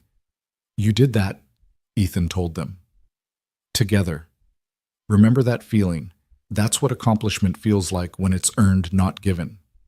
Parents began arriving to pick up their children, and Ethan noticed the curious looks, the whispered conversations. Word was spreading about the janitor's informal training sessions. Tom Bradley approached with his grandson. "Jimmy won't shut up about you, Ethan. Says you're going to teach him to be strong." "I'm going to teach him he's already strong," Ethan corrected. "He just needs to learn how to access it." Tom's eyes misted slightly. "His dad, my son. He struggled when he came back from Afghanistan. Couldn't adjust. Took his own life 2 years ago." Ethan's expression softened. "I'm sorry, Tom. Jimmy found him." Tom continued quietly. "Hasn't been the same since. But today, talking about your sessions, it's the first time he seemed excited about anything." "We'll take care of him," Ethan promised. As the last of the students left, Principal Martinez appeared, having watched the field painting from her office window. "Mr. Cole, we need to talk about liability insurance official procedures." "I know," Ethan said. "I'll fill out whatever paperwork you need." "Actually," she smiled, "I've already started it, calling it an Alternative Physical Education and Life Skills Program. The school board will approve it. Several members have already called expressing support." "How did they know?" "Small town, Mr. Cole. News travels fast, especially good news." She paused. "You're making a difference here. These kids, they needed someone like you." "They need a lot more than I can give them." "Maybe, but you're giving them what you have, and that's more than anyone else has offered." As Martinez walked away, Ethan stood alone on the painted field, thinking about how drastically his life had changed in less than a week. The invisible man had become painfully visible. The simple janitor had become a complex mentor. His phone rang, Sophie calling. "Dad, Mrs. Chen says dinner's ready. She made extra for you." "On my way, Butterfly." "Dad, I heard about your training thing. Maya texted me. She says you're teaching them to be warriors." "I'm teaching them to be people, Sophie. Good people." "That's what warriors are, right? Good people who protect others." From the mouths of babes, Ethan thought. "Yeah, sweetheart, that's exactly what warriors are." Driving home through the familiar streets, Ethan felt something shifting inside him, some wall he'd built beginning to crumble. For 3 years, he'd focused solely on Sophie, on being her father and nothing more. But maybe, just maybe, being a good father meant being part of a community, meant helping other kids who needed what he could offer. The apartment building came into view, warm lights glowing in windows, Mrs. Chen's apartment bright with welcome. Sophie would be there, feeling better, full of questions about his day. Tomorrow would bring new challenges. Official paperwork concerned parents. Kids who would test boundaries. But tonight, there was dinner with his daughter and their adopted grandmother's stories about the day homework to check and the simple pleasure of being present in their small good life. The warrior was learning to be a teacher. The protector was learning to be a guide, and the father was learning that sometimes the best thing you could do for your child was show them how to help others. As he climbed the stairs to Mrs. Chen's apartment, he could hear Sophie laughing at something on television, could smell the ginger and garlic of a home-cooked meal, could feel the warmth of belonging somewhere after so many years of simply existing. The door opened before he could knock, Sophie launching herself into his arms. "Dad, Mrs. Chen made pot stickers, and she taught me 3 words in Mandarin." "That's wonderful, Butterfly," he said, carrying her inside despite her protest that she was too big. Mrs. Chen smiled from the kitchen, her weathered face bright with affection. "Ethan, good. Food getting cold. Sit, sit." As they gathered around the small table, Sophie chattering about her day. Mrs. Chen occasionally interjecting with observations in her accented English. Ethan felt something he hadn't felt in years, complete. Not perfect, not without pain or challenges, but complete in a way that made the difficulties worthwhile. "Mr. Tom's grandson is nice," Sophie said between bites. "Jimmy, he's in my grade. He said you're going to teach him to be brave." "Everyone's already brave," Ethan said. Sometimes they just need help remembering it. Like you needed help remembering? Sophie asked innocently. Ethan met his daughter's wise eyes. Yeah, Butterfly. Exactly like that. Mrs. Chen patted his hand with her gnarled fingers. Good man, she said simply. Good father. Good teacher now, too. The evening settled around them like a comfortable blanket, the outside world with all its complications temporarily held at bay. Tomorrow would bring new challenges, more kids seeking guidance, more responsibilities. Ethan hadn't asked for but couldn't refuse. But that was tomorrow. Tonight there was just this family food and the quiet recognition that sometimes the life you build after everything falls apart can be even better than the one you lost. Not because the pain goes away, but because you learn to build something beautiful despite it. The next morning arrived with frost on the windows and Sophie bouncing on Ethan's bed at 5 o'clock, fully recovered and insisting she was ready for school. Her energy was infectious even at this ungodly hour, and Ethan found himself smiling despite the early wake-up call. Can I come with you to the early training? She asked, already dressed in jeans and her favorite purple sweater. Please, I promise I'll just watch. It's not a spectator sport, Butterfly. Then I'll help. I can paint lines or clean or whatever you have them doing. Ethan studied his daughter's eager face, recognizing Rachel's determination in those green eyes. Fine, but you follow the same rules as everyone else. No special treatment because you're my daughter. Deal. She practically vibrated with excitement. They arrived at school to find 12 students waiting in the cold morning air, their breath forming clouds in the darkness. The original 8 had been joined by 4 more, word spreading despite Ethan's preference for privacy. Among the new faces was Angela Reeves, Ms. Reeves' daughter, a senior who'd already been accepted to MIT, but looked lost in a way that had nothing to do with academics. Ms. Reeves, Ethan acknowledged. Your mother know you're here. She suggested it, actually, Angela replied, her voice quiet but steady. Said I needed to learn there was more to life than perfect test scores. And what do you think? I think I'm tired of being afraid of imperfection.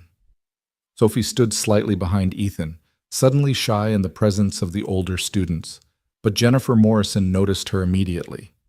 Hey, you're Sophie, right? You're in my brother's math class. Sophie nodded, and Jennifer smiled warmly. Come on, you can work with me. We're all beginners here. Watching his daughter be absorbed into the group, treated as an equal rather than a child, Ethan felt a shift in his chest. This was what he'd been protecting her from: community connection, the risk of loss. But maybe protection could become its own prison. Today, he announced, we run. A collective groan rose from the group. Not for speed, not for competition, he continued, for meditation. Running teaches you to work through discomfort, to find rhythm and struggle to keep going when everything in you wants to stop. 3 miles together. Nobody finishes until everybody finishes. 3 miles, Jimmy protested weakly. I can't even run one.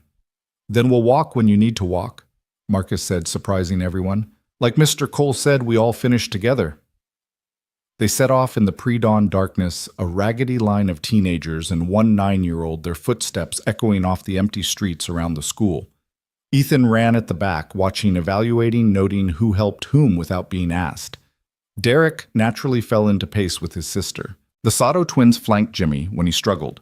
Angela helped Sophie when her shorter legs couldn't match the group's stride. Rebecca, despite her own labored breathing, offered encouragement to everyone who faltered. By the second mile, they'd found their rhythm, not fast, not pretty, but steady. By the third mile, they were moving as a unit, calling out encouragement, adjusting pace automatically to keep everyone together. When they finally returned to the school, sweaty and exhausted but triumphant, Ethan saw something in their faces that hadn't been there before unity. How do you feel? He asked. Like death, Derek panted. Like accomplishment, his sister corrected. Both. Sophie chimed in, her face red but beaming. Both is good. Both is honest, Ethan agreed. Life is both. Pain and accomplishment, struggle and triumph. You can't have one without the other. As they stretched on the gymnasium floor, Principal Martinez entered with a man Ethan recognized from school board meetings, Richard Blackwood, local businessman and major donor to school programs. His son had graduated 5 years ago after a troubled high school career marked by multiple suspensions. Mr. Cole, Blackwood said, his expensive suit incongruous in the sweaty gym. I've been hearing remarkable things about your program. It's not a program yet, Ethan replied, continuing his stretches. Just kids choosing to show up early. Well, I'd like to make it official. I'm prepared to fund equipment, uniforms, whatever you need. I'll even pay for you to get proper certifications, personal training, youth counseling, whatever the board requires. Ethan stood slowly, reading the man's face. There was desperation there hidden behind the businessman's facade. Why? He asked simply. Blackwood glanced at the students, then back to Ethan. Because my son needed someone like you 5 years ago, and I was too proud to see it. He's in prison now. 3 years for aggravated assault. Started as anger issues I ignored became violence I couldn't control. The gym fell silent, even the students stopping their conversations to listen. I can't help your son, Ethan said quietly. I know, but you can help them. Blackwood gestured to the students, and maybe that helps balance the scales somehow. I don't want uniforms or equipment. These kids need to learn that strength doesn't come from things. But if you want to help, the school counseling center needs funding. Ms. Chen has a waiting list of students who need mental health support but can't afford it outside school. Blackwood blinked, surprised. That's not what I expected you to ask for. Physical training without mental and emotional support is just creating better fighters, not better people, Ethan explained. These kids need both. I'll talk to the board today, Blackwood promised, then paused. My son, when he gets out, would you consider working with him? Have him find me when he's ready, not when you think he's ready, when he knows he is. After Blackwood left, the students dispersed to prepare for regular classes, but Sophie lingered, helping Ethan put away the stretching mats. That was kind of you, she said, sounding older than her 9 years. About the counseling center. It was practical. I can't fix everybody butterfly. But Ms. Chen and others like her, they have the training I don't. Mom would have liked this, Sophie said suddenly. You helping people. Ethan's hands stilled. Sophie rarely brought up Rachel spontaneously, as if mentioning her might cause more pain. You think so? I know so. She always said you had too much good in you to keep it all locked up, that someday you'd have to let it out or it would eat you alive. When did she say that? When she was sick. When she thought I was asleep. She worried about you, about what would happen after. Sophie trailed off, then continued stronger. She'd be proud of you now. Ethan pulled his daughter close, breathing in the scent of her shampoo, feeling the solid reality of her existence. She'd be proud of you. You're braver than I ever was at your age. I'm brave because you taught me to be, Sophie said into his chest. But maybe you're teaching yourself too. The school day progressed with its new normal students nodding respectfully to Ethan, in the halls teachers seeking his opinion on troubled kids, the constant weight of visibility he was still learning to bear. During lunch, he was surprised to find Agent Sarah Walker waiting in his maintenance room. Agent Walker, he said carefully, closing the door behind him. Just Sarah today, she said. I'm here unofficially, remember? People like you are never really off duty. She smiled slightly. Fair point. But I'm actually here about a personal matter. My nephew Danny. He's a sophomore here. Good kid, but his father, my brother, came back from Syria different. PTSD, drinking, domestic violence. They're divorced now, but Danny's angry lost. And you think I can help? I think you understand in a way I can't. I've been in firefights, sure, but always with backup, always with extraction plans. You've been in the real shit, the kind that changes you at a molecular level. Ethan leaned against his workbench. What does Danny know about me? Nothing specific, just that you're the janitor who's been helping kids before school. He doesn't even know I'm talking to you. Keep it that way. If he shows up, it needs to be his choice. Sarah stood to leave, then turned back. You know we ran deep background on you after that video surfaced, the classified stuff missions that don't officially exist. Ethan's expression didn't change, but his body shifted subtly ready. Relax, Sarah said. I'm not here to out you or recruit you. I just wanted you to know that what you did over there, the people you saved, the threats you eliminated, it mattered. And what you're doing here matters too. Different battlefield, same war. The war for what? For the next generation to be better than we were. After she left, Ethan found himself staring at the small window in his maintenance room, watching students pass by in groups laughing, fighting, living their complicated teenage lives. Each one carrying invisible wounds, fighting invisible battles. His phone buzzed with a text from Jake Morrison in Dubai. Saw a news article about your school program. Proud of you, brother. When you're ready, there's work here that matters. Clean work. Protective details for schools and orphanages. Think about it. Ethan deleted the message, but the offer lingered in his mind. Clean work. Using his skills to protect rather than eliminate. But that would mean uprooting Sophie, leaving the stability they'd built. The afternoon brought an unexpected confrontation. Ethan was replacing ceiling tiles in the English wing when he heard raised voices from a nearby classroom. Through the door's window, he saw Mr. Harrison, the vice principal, aggressively berating a student, Danny Walker, if the family resemblance was accurate. "You think you're special because your father was a soldier," Harrison was saying. "That doesn't excuse missed assignments, Mr. Walker." "I didn't say it did," Danny replied, his voice tight with controlled anger. "Then stop acting like the world owes you something because Daddy has problems." The temperature in the room seemed to drop. Danny's fists clenched, his body coiling like a spring. Ethan recognized the signs, a young man about to make a life-altering mistake. He entered without knocking. "Mr. Harrison, you're needed in the main office. Principal Martinez asked for you." Harrison turned irritated. "I'm in the middle of now," Ethan said, his tone leaving no room for argument.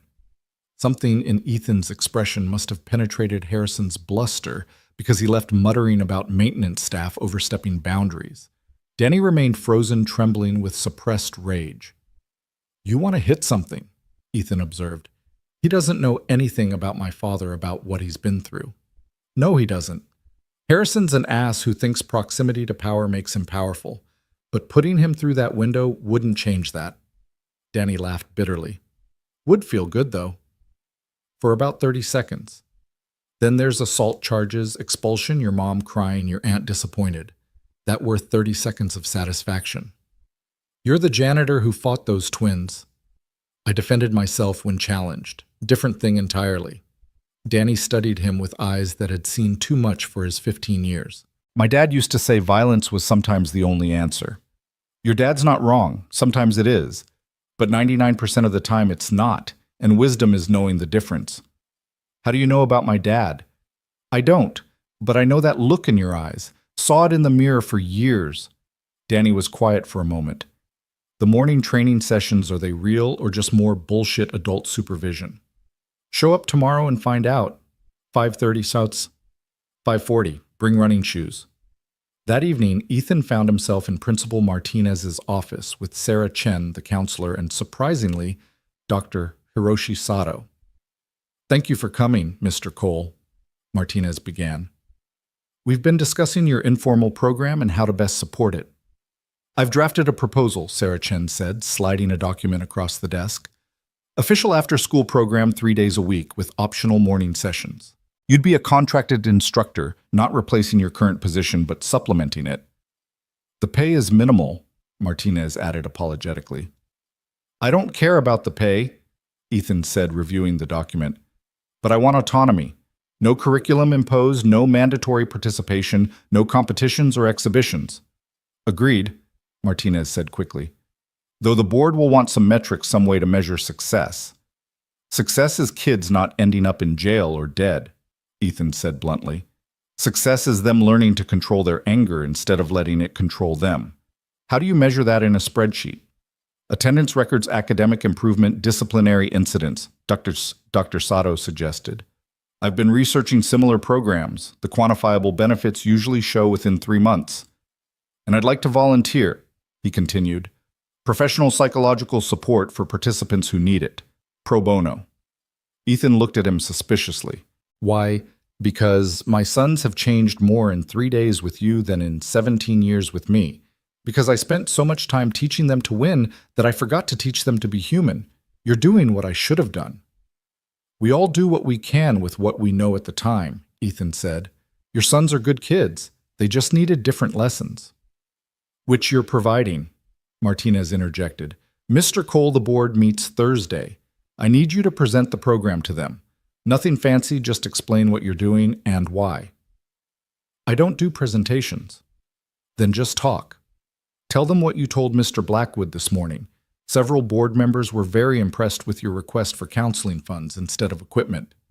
Ethan stood to leave. Fine, but I'm not wearing a suit.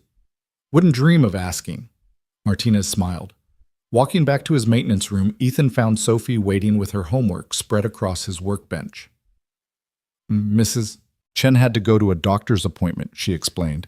Said I could wait here. How was school? He asked, settling beside her. Good. Weird, but good. Everyone keeps asking me about you about the training. Maya wants to join, but she's scared. Of what? Of not being good enough. She's not athletic like the others. Neither is Jimmy or Rebecca. That's not what this is about. Sophie looked up from her math worksheet. Dad, what is it about really? Ethan considered his answer carefully.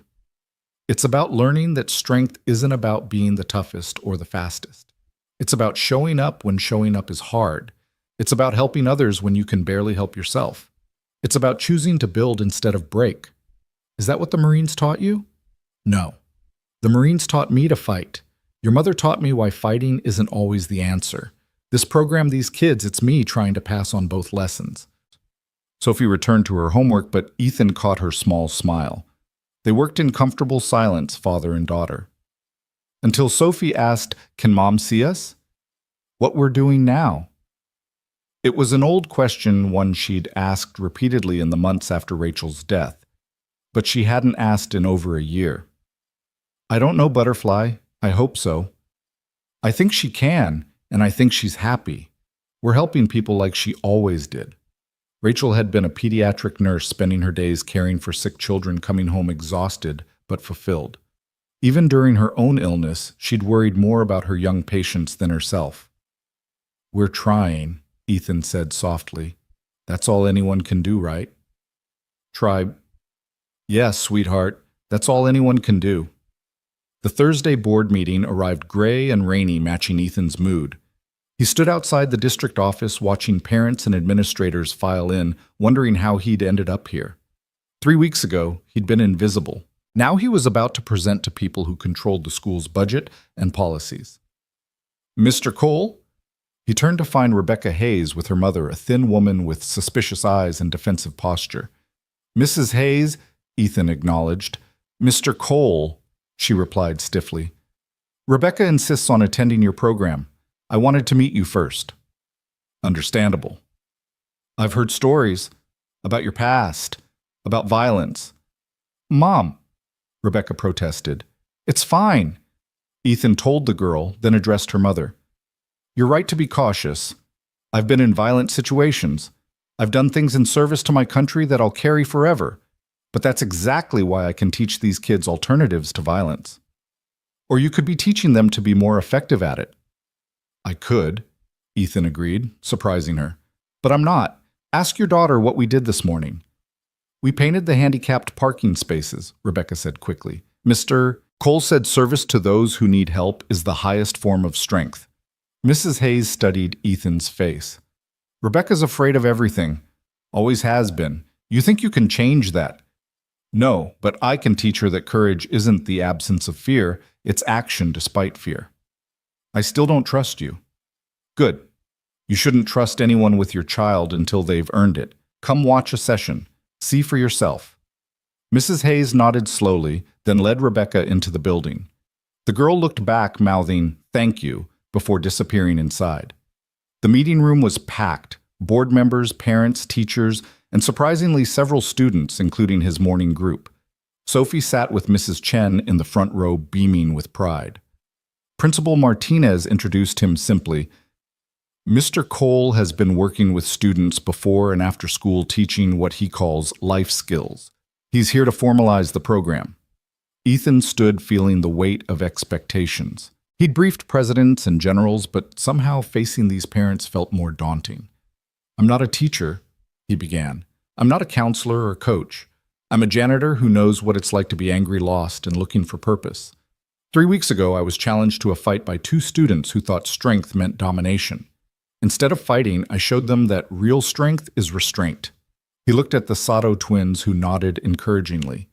Since then, students have been showing up asking to learn. Not martial arts, though there's some of that.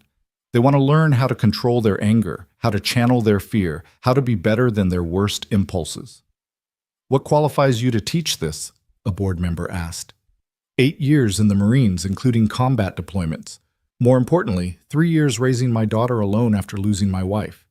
The first taught me to fight. The second taught me when not to. Are you teaching them violence? Mrs. Hayes asked from the audience. I'm teaching them that violence is the last resort of the incompetent, that true strength is building up, not tearing down. This morning, 12 students ran 3 miles together, painted parking spaces, and talked about how to handle bullying without throwing punches. What about liability? Another board member asked. Richard Blackwood stood. I'll personally insure the program. Full coverage, no cost to the district. Murmurs rippled through the room. Mr. Cole, the board president said, what do you need from us? Permission to use school facilities, background checks for any adult volunteers, and trust that I'm not trying to create fighters, I'm trying to create citizens. I'd like to speak. Everyone turned to see Derek Morrison standing his sister trying to pull him back down. I'm Derek Morrison. 2 weeks ago, I was the school bully. I pushed kids around because I was angry about my dad leaving. Mr. Cole could have humiliated me when I tried to start a fight. Instead, he talked to me. He showed me that anger doesn't have to be destructive. He paused, gathering courage. This morning, I helped a freshman with his locker combination instead of shoving him into it. That's what Mr. Cole teaches. Not how to fight, but how not to. One by one, other students stood sharing their experiences. Marcus talked about learning to protect without violence. Jennifer discussed finding purpose through service. Jimmy, voice shaking, explained how the morning runs helped with his anxiety. Finally, Sophie stood, all 4'0" of her. My dad is the strongest person I know, she said clearly, not because he can fight, but because he chooses not to. He teaches that to everyone who's willing to learn. Isn't that what school is supposed to be about? The room was silent for a moment, then Blackwood started clapping. Others joined, and soon the room filled with applause. The board president called for a vote. It was unanimous. Afterward, as people filed out, Ethan found himself surrounded by parents with questions, students with gratitude, and teachers with referrals. Through the crowd, he saw Sarah Walker slip out, giving him a subtle nod of approval. Mr. Cole, Dr. Sato approached with his sons. My boys have something to say. Riku stepped forward. We were wrong about everything. Strength, respect, what it means to be warriors. You've shown us a better way. We'd like to be official assistants in your program, Taro added. Help teach the younger kids what you've taught us. You've been helping since day one, Ethan replied. Official or not doesn't change that. As the crowd finally dispersed, Ethan found himself alone with Sophie and Mrs. Chen. Very proud, Mrs. Chen said, patting his arm. Rachel would be very proud. Sophie took his hand. Home. One more stop, Ethan said. They drove to the cemetery as the rain stopped, leaving the world clean and fresh. Rachel's headstone was simple. Beloved wife and mother, her light lives on. Ethan and Sophie stood quietly, each lost in their own thoughts. I told her about the program, Sophie finally said. I think she heard me. What did you tell her? That you're teaching people what she taught you, that love is stronger than hate, that building is better than breaking, that everyone deserves a chance to be better. Ethan knelt beside his daughter. You know what I think she did hear you, and I think she'd say we're doing exactly what we're supposed to be doing. Being helpers, being human. They stood there a while longer as the sun broke through the clouds, casting rainbow patterns through the water droplets on the grass. The journey from invisible janitor to visible mentor had been unexpected, unwanted at first, but now felt inevitable. Tomorrow would bring new challenges. Danny Walker would show up angry and suspicious. More students would come, each carrying their own wounds. Parents would question, administrators would interfere, and Ethan would have to balance it all while maintaining his primary job and raising Sophie. But tonight, standing in the cemetery with his daughter's hand in his, Ethan felt something he hadn't experienced since Rachel's death, purpose beyond mere survival. The skills he'd acquired in violence were being transformed into tools for peace, The strength built in war was being used to wage a different kind of battle, one for the souls of kids who might otherwise be lost. "Dad," Sophie said as they walked back to the truck. "Are you happy?" Ethan considered the question. Happy seemed too simple a word for what he felt. He was useful again, connected to something larger than his own pain. He was teaching lessons that mattered, helping kids who needed it, building something positive from the ashes of his old life. "I'm something better than happy," he told her. "I'm needed." Sophie squeezed his hand. "You were always needed, Dad. Now other people just know it too." As they drove home through the evening light, Ethan's phone buzzed with texts from students asking about tomorrow's session, parents expressing gratitude, and one from Principal Martinez. "Thank you for stepping up. These kids needed exactly what you're offering." But the text that made him smile was from Derek Morrison. "Mr. C, my mom cried tonight. Good tears. Said I seemed like her son again instead of the angry stranger I'd become. Thank you." This was why he'd said yes to the program, why he'd stepped out of the shadows. Not for recognition or redemption, but for the possibility that broken kids could be helped by a broken man who'd learned how to function despite the cracks. The Friday morning after the board meeting dawned crisp and clear, with 22 students waiting in the pre-dawn darkness. Danny Walker stood apart from the group, his body language screaming reluctance and defiance, but he was there. That was what mattered. 22, Ethan said, surveying the group. Too many for one instructor. "We can help," Riku offered immediately, Taro nodding beside him. "As can I," a new voice said from behind them. Everyone turned to see Master Sato in workout clothes rather than his usual gi or business suit. "If you'll have me as a student, not a teacher," Ethan studied the older man, reading sincerity in his posture. "Get in line then. We run first." The run that morning was different. With more bodies, the group naturally split into smaller clusters based on ability. The Sato twins ran with the newer students, pacing them, offering encouragement. Marcus helped Jimmy when he stumbled. Angela ran beside Sophie, the MIT-bound senior, and the 9-year-old, finding an unexpected rhythm together. Danny Walker ran alone, pushing himself harder than necessary, as if trying to prove something. Ethan fell into pace beside him. "Running from something or toward something?" Ethan asked. "Does it matter?" Danny panted. "Every step we take is a choice, away from or toward, knowing which changes everything." "My dad says running is weakness." "Your dad's wrong. Running is movement. Movement is life. Stagnation is death." They ran in silence for a while before Danny said, "He hit my mom, before the divorce. Hit me too when I tried to stop him. And now you want to hit everyone. Wouldn't you?" "I did. For years. Then I realized I was becoming what I hated." "So what changed?" Ethan thought of Rachel, of Sophie, of the moment he'd held his newborn daughter and promised to be better than his rage.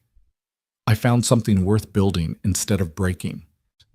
When they returned to school, sweating and exhausted, they found Principal Martinez waiting with a woman Ethan didn't recognize, mid-40s professional blazer, sharp eyes that missed nothing. "Mr. Cole, this is Dr. Amanda Richards from the State Education Department. She's here about your program." Ethan's jaw tightened. "Already, it was just approved yesterday." "Relax," Dr. Richards said, extending her hand. "I'm here to help. Your program has attracted attention at the state level. We want to potentially replicate it in other districts. It's been less than a month, but the results are already showing. Derek Morrison hasn't had a disciplinary incident in 2 weeks. That's a record. The Sato twins are volunteering 20 hours a week. Marcus Williams' grades have improved across the board." She pulled out a tablet, scrolling through data. "Whatever you're doing, it's working. What I'm doing is specific to these kids this place. You can't replicate relationship. No, but we can replicate structure. Morning physical activity, afternoon service work, peer mentorship, adult guidance, without judgment. These are transferable concepts." Master Sato stepped forward, still breathing hard from the run. "Dr. Richards, with respect, you're missing the point. Mr. Cole isn't successful because of his structure. He's successful because he's authentic. These kids respond to him because he's been where they are." And we can find other veterans, other people with similar backgrounds. It's not about background, Sophie interrupted, surprising everyone with her boldness. It's about seeing us, really seeing us, not as problems to fix or statistics to improve, but as people. Dr. Richards looked at the 9-year-old with surprise. And you are Sophie Cole, his daughter and his best student. Sophie, Ethan warned gently. What? It's true. You see everyone, Dad. That's why they come. That's why they stay. Dr. Richards made notes on her tablet. I'd like to observe your afternoon session, Mr. Cole. With your permission, of course. It's not my permission you need, Ethan said, gesturing to the students. It's theirs. This is their space, their time. The students exchanged glances, then Marcus spoke for the group. You can observe, but you participate. No standing on the sidelines taking notes. You want to understand what we do. You do it with us. Dr. Richards blinked clearly, not expecting to be challenged by teenagers. I didn't bring workout clothes. We have extras, Jennifer offered. Mrs. Chen keeps a donation box for students who need them. And so 4 hours later, Dr. Amanda Richards, Ph.D. in Education Administration, found herself painting fence posts behind the school, sweating through borrowed sweatpants, listening to troubled teenagers discuss their feelings while performing manual labor. This is therapy, she said to Ethan during a water break. You're running group therapy disguised as work detail. I'm running nothing, Ethan corrected. They're choosing to be here, choosing to work, choosing to talk. I just provide the space. And the example swaps Dr. Hiroshi Sato added, having arrived to volunteer as promised. You show them that trauma doesn't have to define them, that they can build something meaningful despite their pain. Rebecca Hayes was struggling with a particularly stubborn fence post, her frustration mounting visibly. Before Ethan could intervene, Danny Walker moved to help her, showing her how to use leverage rather than force. Where'd you learn that? Rebecca asked. My dad before, Danny trailed off. He was a good teacher before the war broke him. Maybe he's not broken, Rebecca suggested carefully. Maybe he's just stuck, like this post was. Danny considered this, then smiled slightly, the first smile Ethan had seen from him. Maybe, Dr. Richards observed it all, occasionally helping, mostly listening. When the session ended, she was dirt-covered and exhausted, but somehow energized. I've been in education for 20 years, she told Ethan privately. I've never seen anything quite like this. You're not teaching them to be students. You're teaching them to be people. Same thing, isn't it? It should be, but somewhere along the way we forgot that. She paused. I'm going to recommend state funding for your program, significant funding, but I need you to document what you do, create some kind of curriculum that others can follow. I don't do paperwork. Then delegate. The Sato twins seem capable, or that MIT-bound girl Angela. The point is, Mr. Cole, you've stumbled onto something special here. Don't let it die in one small Connecticut town. After she left, Ethan found himself surrounded by his students, all talking at once about the afternoon's work. Through the chatter, he heard his phone ring an unknown number with an international prefix. He stepped away to answer. Cole. Ethan, it's Jake Morrison. I know you've been ignoring my messages, but I need you to listen. I've got a situation here. I'm not available for situations anymore, Jake. It's not that kind of situation. There's an Afghan family here, refugees. The father was one of our interpreters. Remember Kareem saved Thompson's life that time outside Kandahar? Ethan's grip on the phone tightened. He remembered Kareem, brave, loyal, left behind when the U.S. withdrew. What about him? He's here with his family, but his oldest son, Nasir, he's 17 and angry, getting pulled into the wrong crowd. The kid needs someone who understands, someone who can reach him. Jake, I'm not asking you to come here. I'm asking if he can come there, just for a few months. The family has distant relatives in Hartford, 40 minutes from you. The kid could attend your school, join your program. Ethan looked at his students still cleaning up from the day's work. Adding a traumatized Afghan refugee to the mix seemed like asking for trouble. Send me his file, he heard himself say. I'll think about it. Already sent. And Ethan, you're doing good work there. The Brotherhood is proud. After Jake hung up, Ethan stood holding his phone, feeling the weight of another responsibility settling on his shoulders. Sophie appeared at his elbow, having somehow sensed his distress. "Everything okay, Dad?" "Just more complications, Butterfly." "Good complications or bad complications?" "I don't know yet." That evening, while Sophie did homework at the kitchen table, Ethan reviewed Nasir's file. The boy had witnessed his uncle's execution by the Taliban, had hidden for 3 days in a drainage pipe while fighters searched for his family, had made the dangerous journey to Pakistan and eventually to Dubai. His English was good, Kareem had made sure of that, but his psychological evaluation showed clear PTSD survivors' guilt and displacement. Anger. Sophie looked up from her math. "What are you reading?" "Information about a boy who might join our program." "Is he in trouble?" "He's lost." "Then he should come. That's what the program is for, right? Lost kids finding their way." "It's more complicated than that." Sophie closed her workbook and came to look at the file over his shoulder. She couldn't read most of it, but she saw the photo a serious-faced teenager with dark eyes that had seen too much. "He looks sad," she observed. "He has reasons to be." "So did Derek, so did Danny, so do you." She hugged him from behind her small arms, barely reaching around his shoulders. But sad doesn't have to be forever. That night, Ethan called Jake back. "Send him. But he stays with his relatives, and he follows the same rules as everyone else." "Understood." "Ethan, this means a lot." We'll see. Kid might hate it here. Or he might find exactly what he needs." Monday morning brought unexpected challenges. Ethan arrived to find graffiti spray-painted across the gym wall, "Terrorist Lover," in red letters 3 feet high. Tom Bradley was already there, fury radiating from his normally calm demeanor. Surveillance cameras were mysteriously offline last night. "It's fine, Tom." "It's not fine. This is hate speech." "It's fear," Ethan corrected. "Someone's afraid of what we're building here." The morning students arrived to see the graffiti, their reactions ranging from anger to dismay. Derek immediately grabbed cleaning supplies, but Ethan stopped him. "Leave it for now."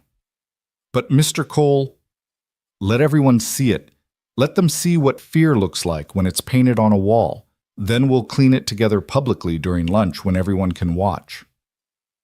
Principal Martinez arrived, followed quickly by several board members and concerned parents.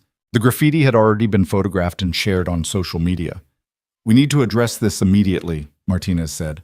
"We will, but not in hiding, not in shame." Ethan gathered his students. "This is meant to divide us, to make us afraid. Instead, we're going to show them what unity looks like."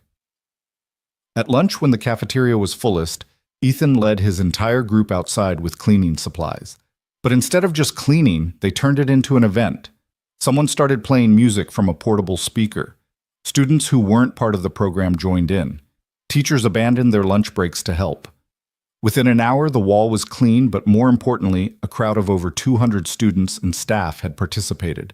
What started as an act of hate became a demonstration of community. "Mr. Cole," a voice called out.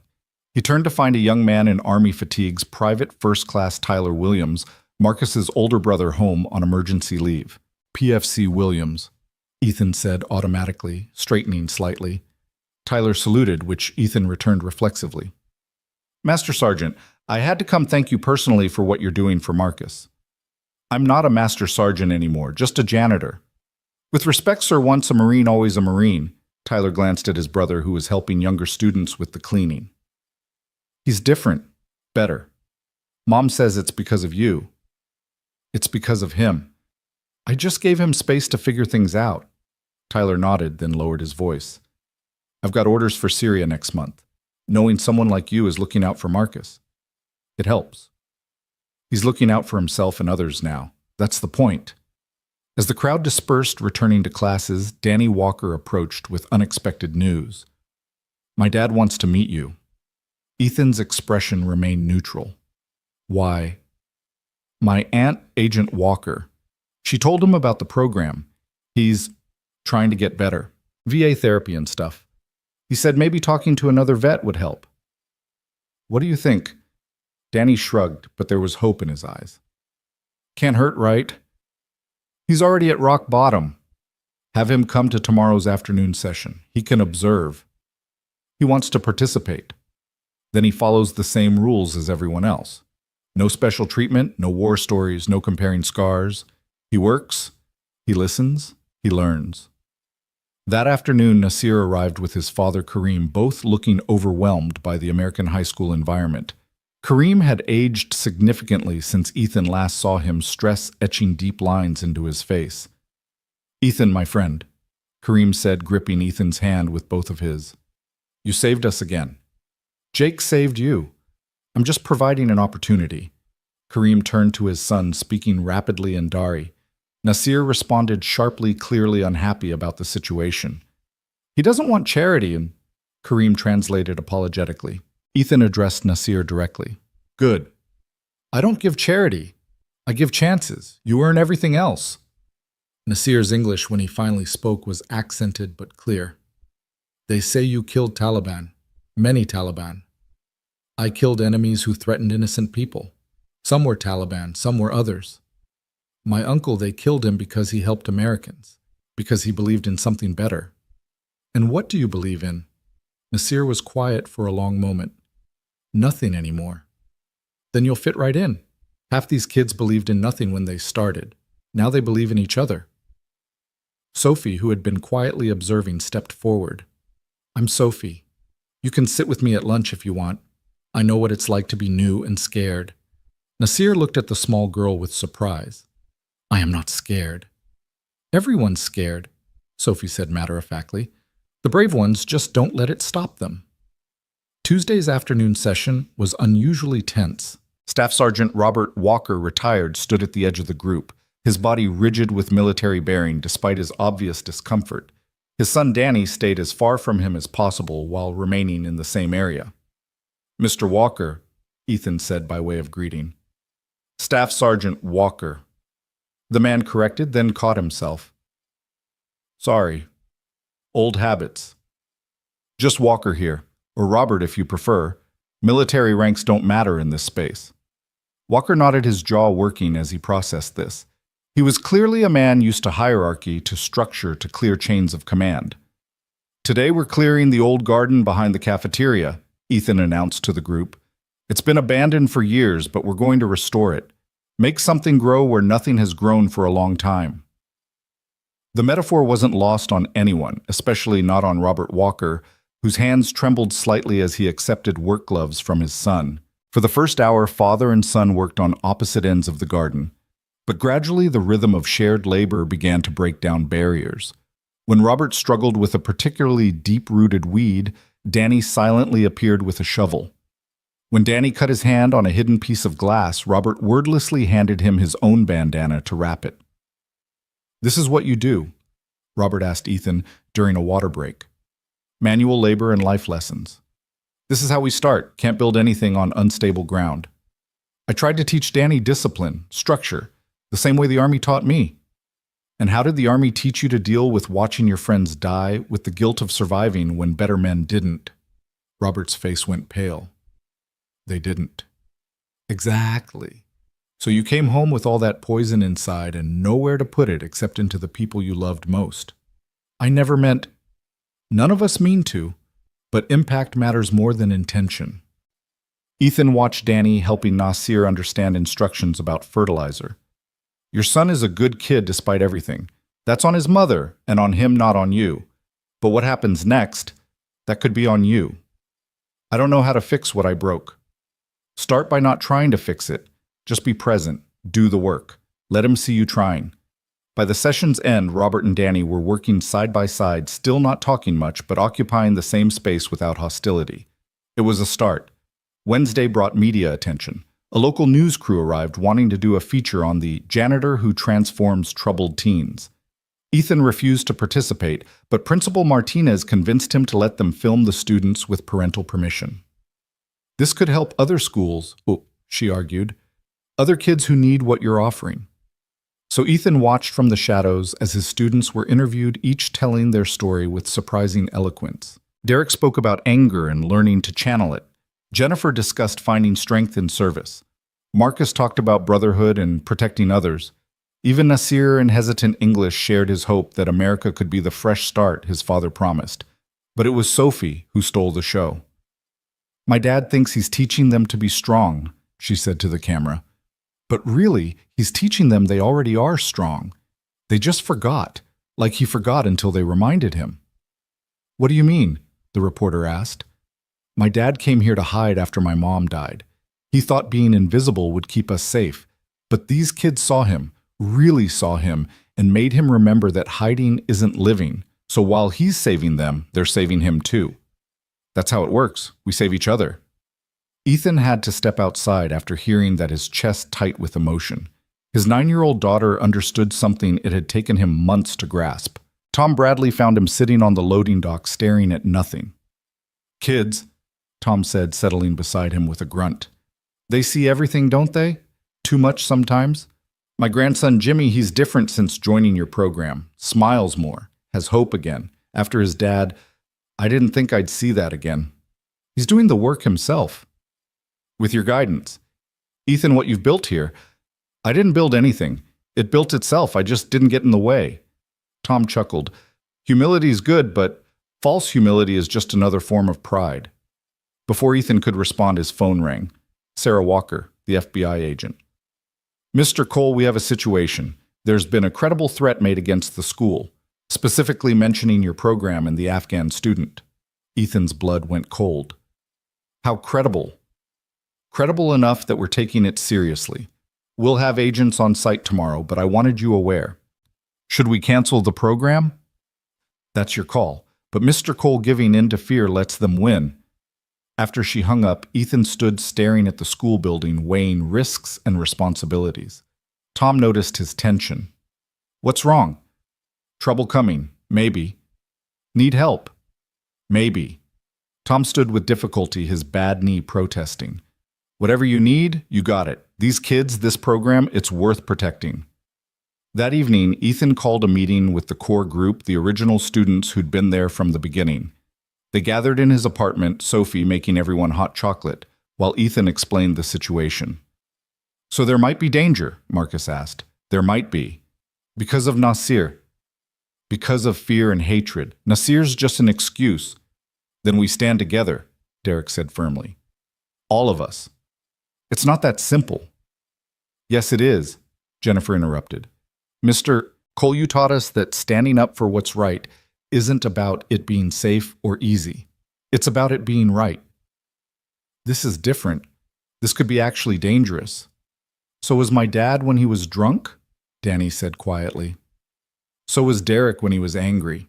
So were the Sato twins when they were arrogant. Danger doesn't go away by hiding from it." Ethan looked at Sophie, curled in the corner chair, listening intently. "What do you think, Butterfly?" "I think Mom would say that fear is just love pointed in the wrong direction. These people who made threats, they love something, and they're afraid of losing it. Maybe if they see what we really do, they'll be less afraid." "Or maybe they'll do something stupid and dangerous," Ethan countered.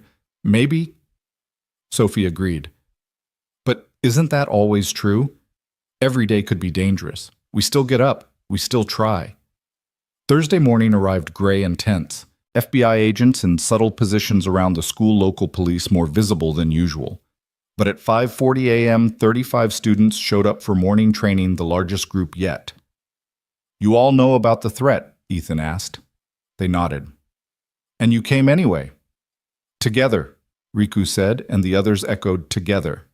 They ran that morning as one unit, no one racing ahead, no one falling behind. Nasir ran in the center, protected without being obviously protected. Robert Walker ran beside his son, their strides slowly synchronizing. As they returned to school, they found a crowd waiting. Parents, teachers, community members all standing in silent support. Someone started clapping, and soon applause filled the morning air. "What is this?" Ethan asked Principal Martinez. "This is what happens when a community decides fear won't win," she replied. The day progressed without incident, but the tension remained palpable. During the afternoon session, they worked on the garden now, showing the first signs of new growth. The metaphor felt heavier now, more important. "Mr. Cole," Nasir said, working beside him, "if something happens because of me, Nothing happens because of you. Things happen because of hatred and ignorance. You're just trying to live your life and heal from trauma. That's not a crime or a provocation. In my country, just existing was sometimes enough to get killed. This isn't Afghanistan, and even if danger comes, you don't face it alone. Look around. Nasir had seen dozens of students working together, laughing together, protecting each other just by being present. This is America, he asked. This is what America can be, Ethan corrected, when we remember what we're supposed to be about. As the session ended without incident, the FBI agents began to withdraw. The threat, it seemed, had been just that, a threat meant to inspire fear rather than action. Cowards, Derek spat, making threats they won't follow through on. Be grateful they're cowards, Ethan told him. Real violence is nothing to wish for. That evening, as Ethan and Sophie prepared dinner in their small apartment, she asked, "Were you scared today?" "Terrified," he admitted, "but you didn't show it.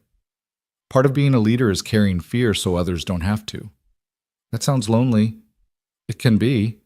Sophie hugged him tightly. "Good thing you're not alone then." Friday's morning session felt like a celebration. The threat had passed, the community had stood together, and something fundamental had shifted.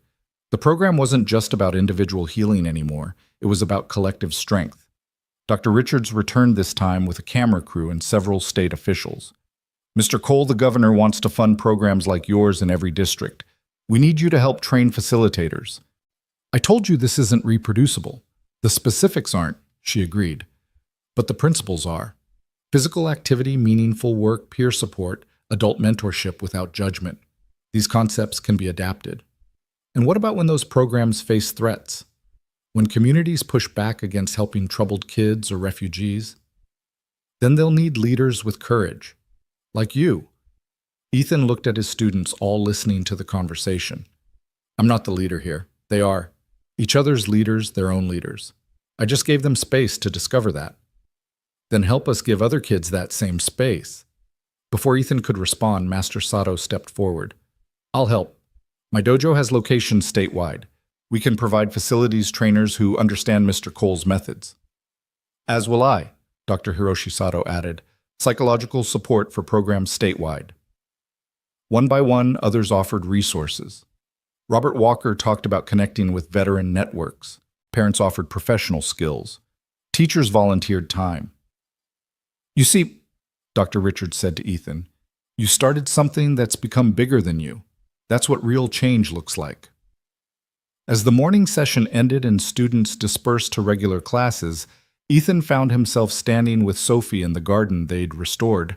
Green shoots pushed through dark soil, reaching toward sunlight. "Mom would be so proud," Sophie said softly. "Of you or the program?" "Both, but mostly of you, Dad. You stopped hiding. I hid to protect you. I know, but I don't need protection from life, Dad. I need to learn how to live it, and you're teaching me that. You're teaching all of us that."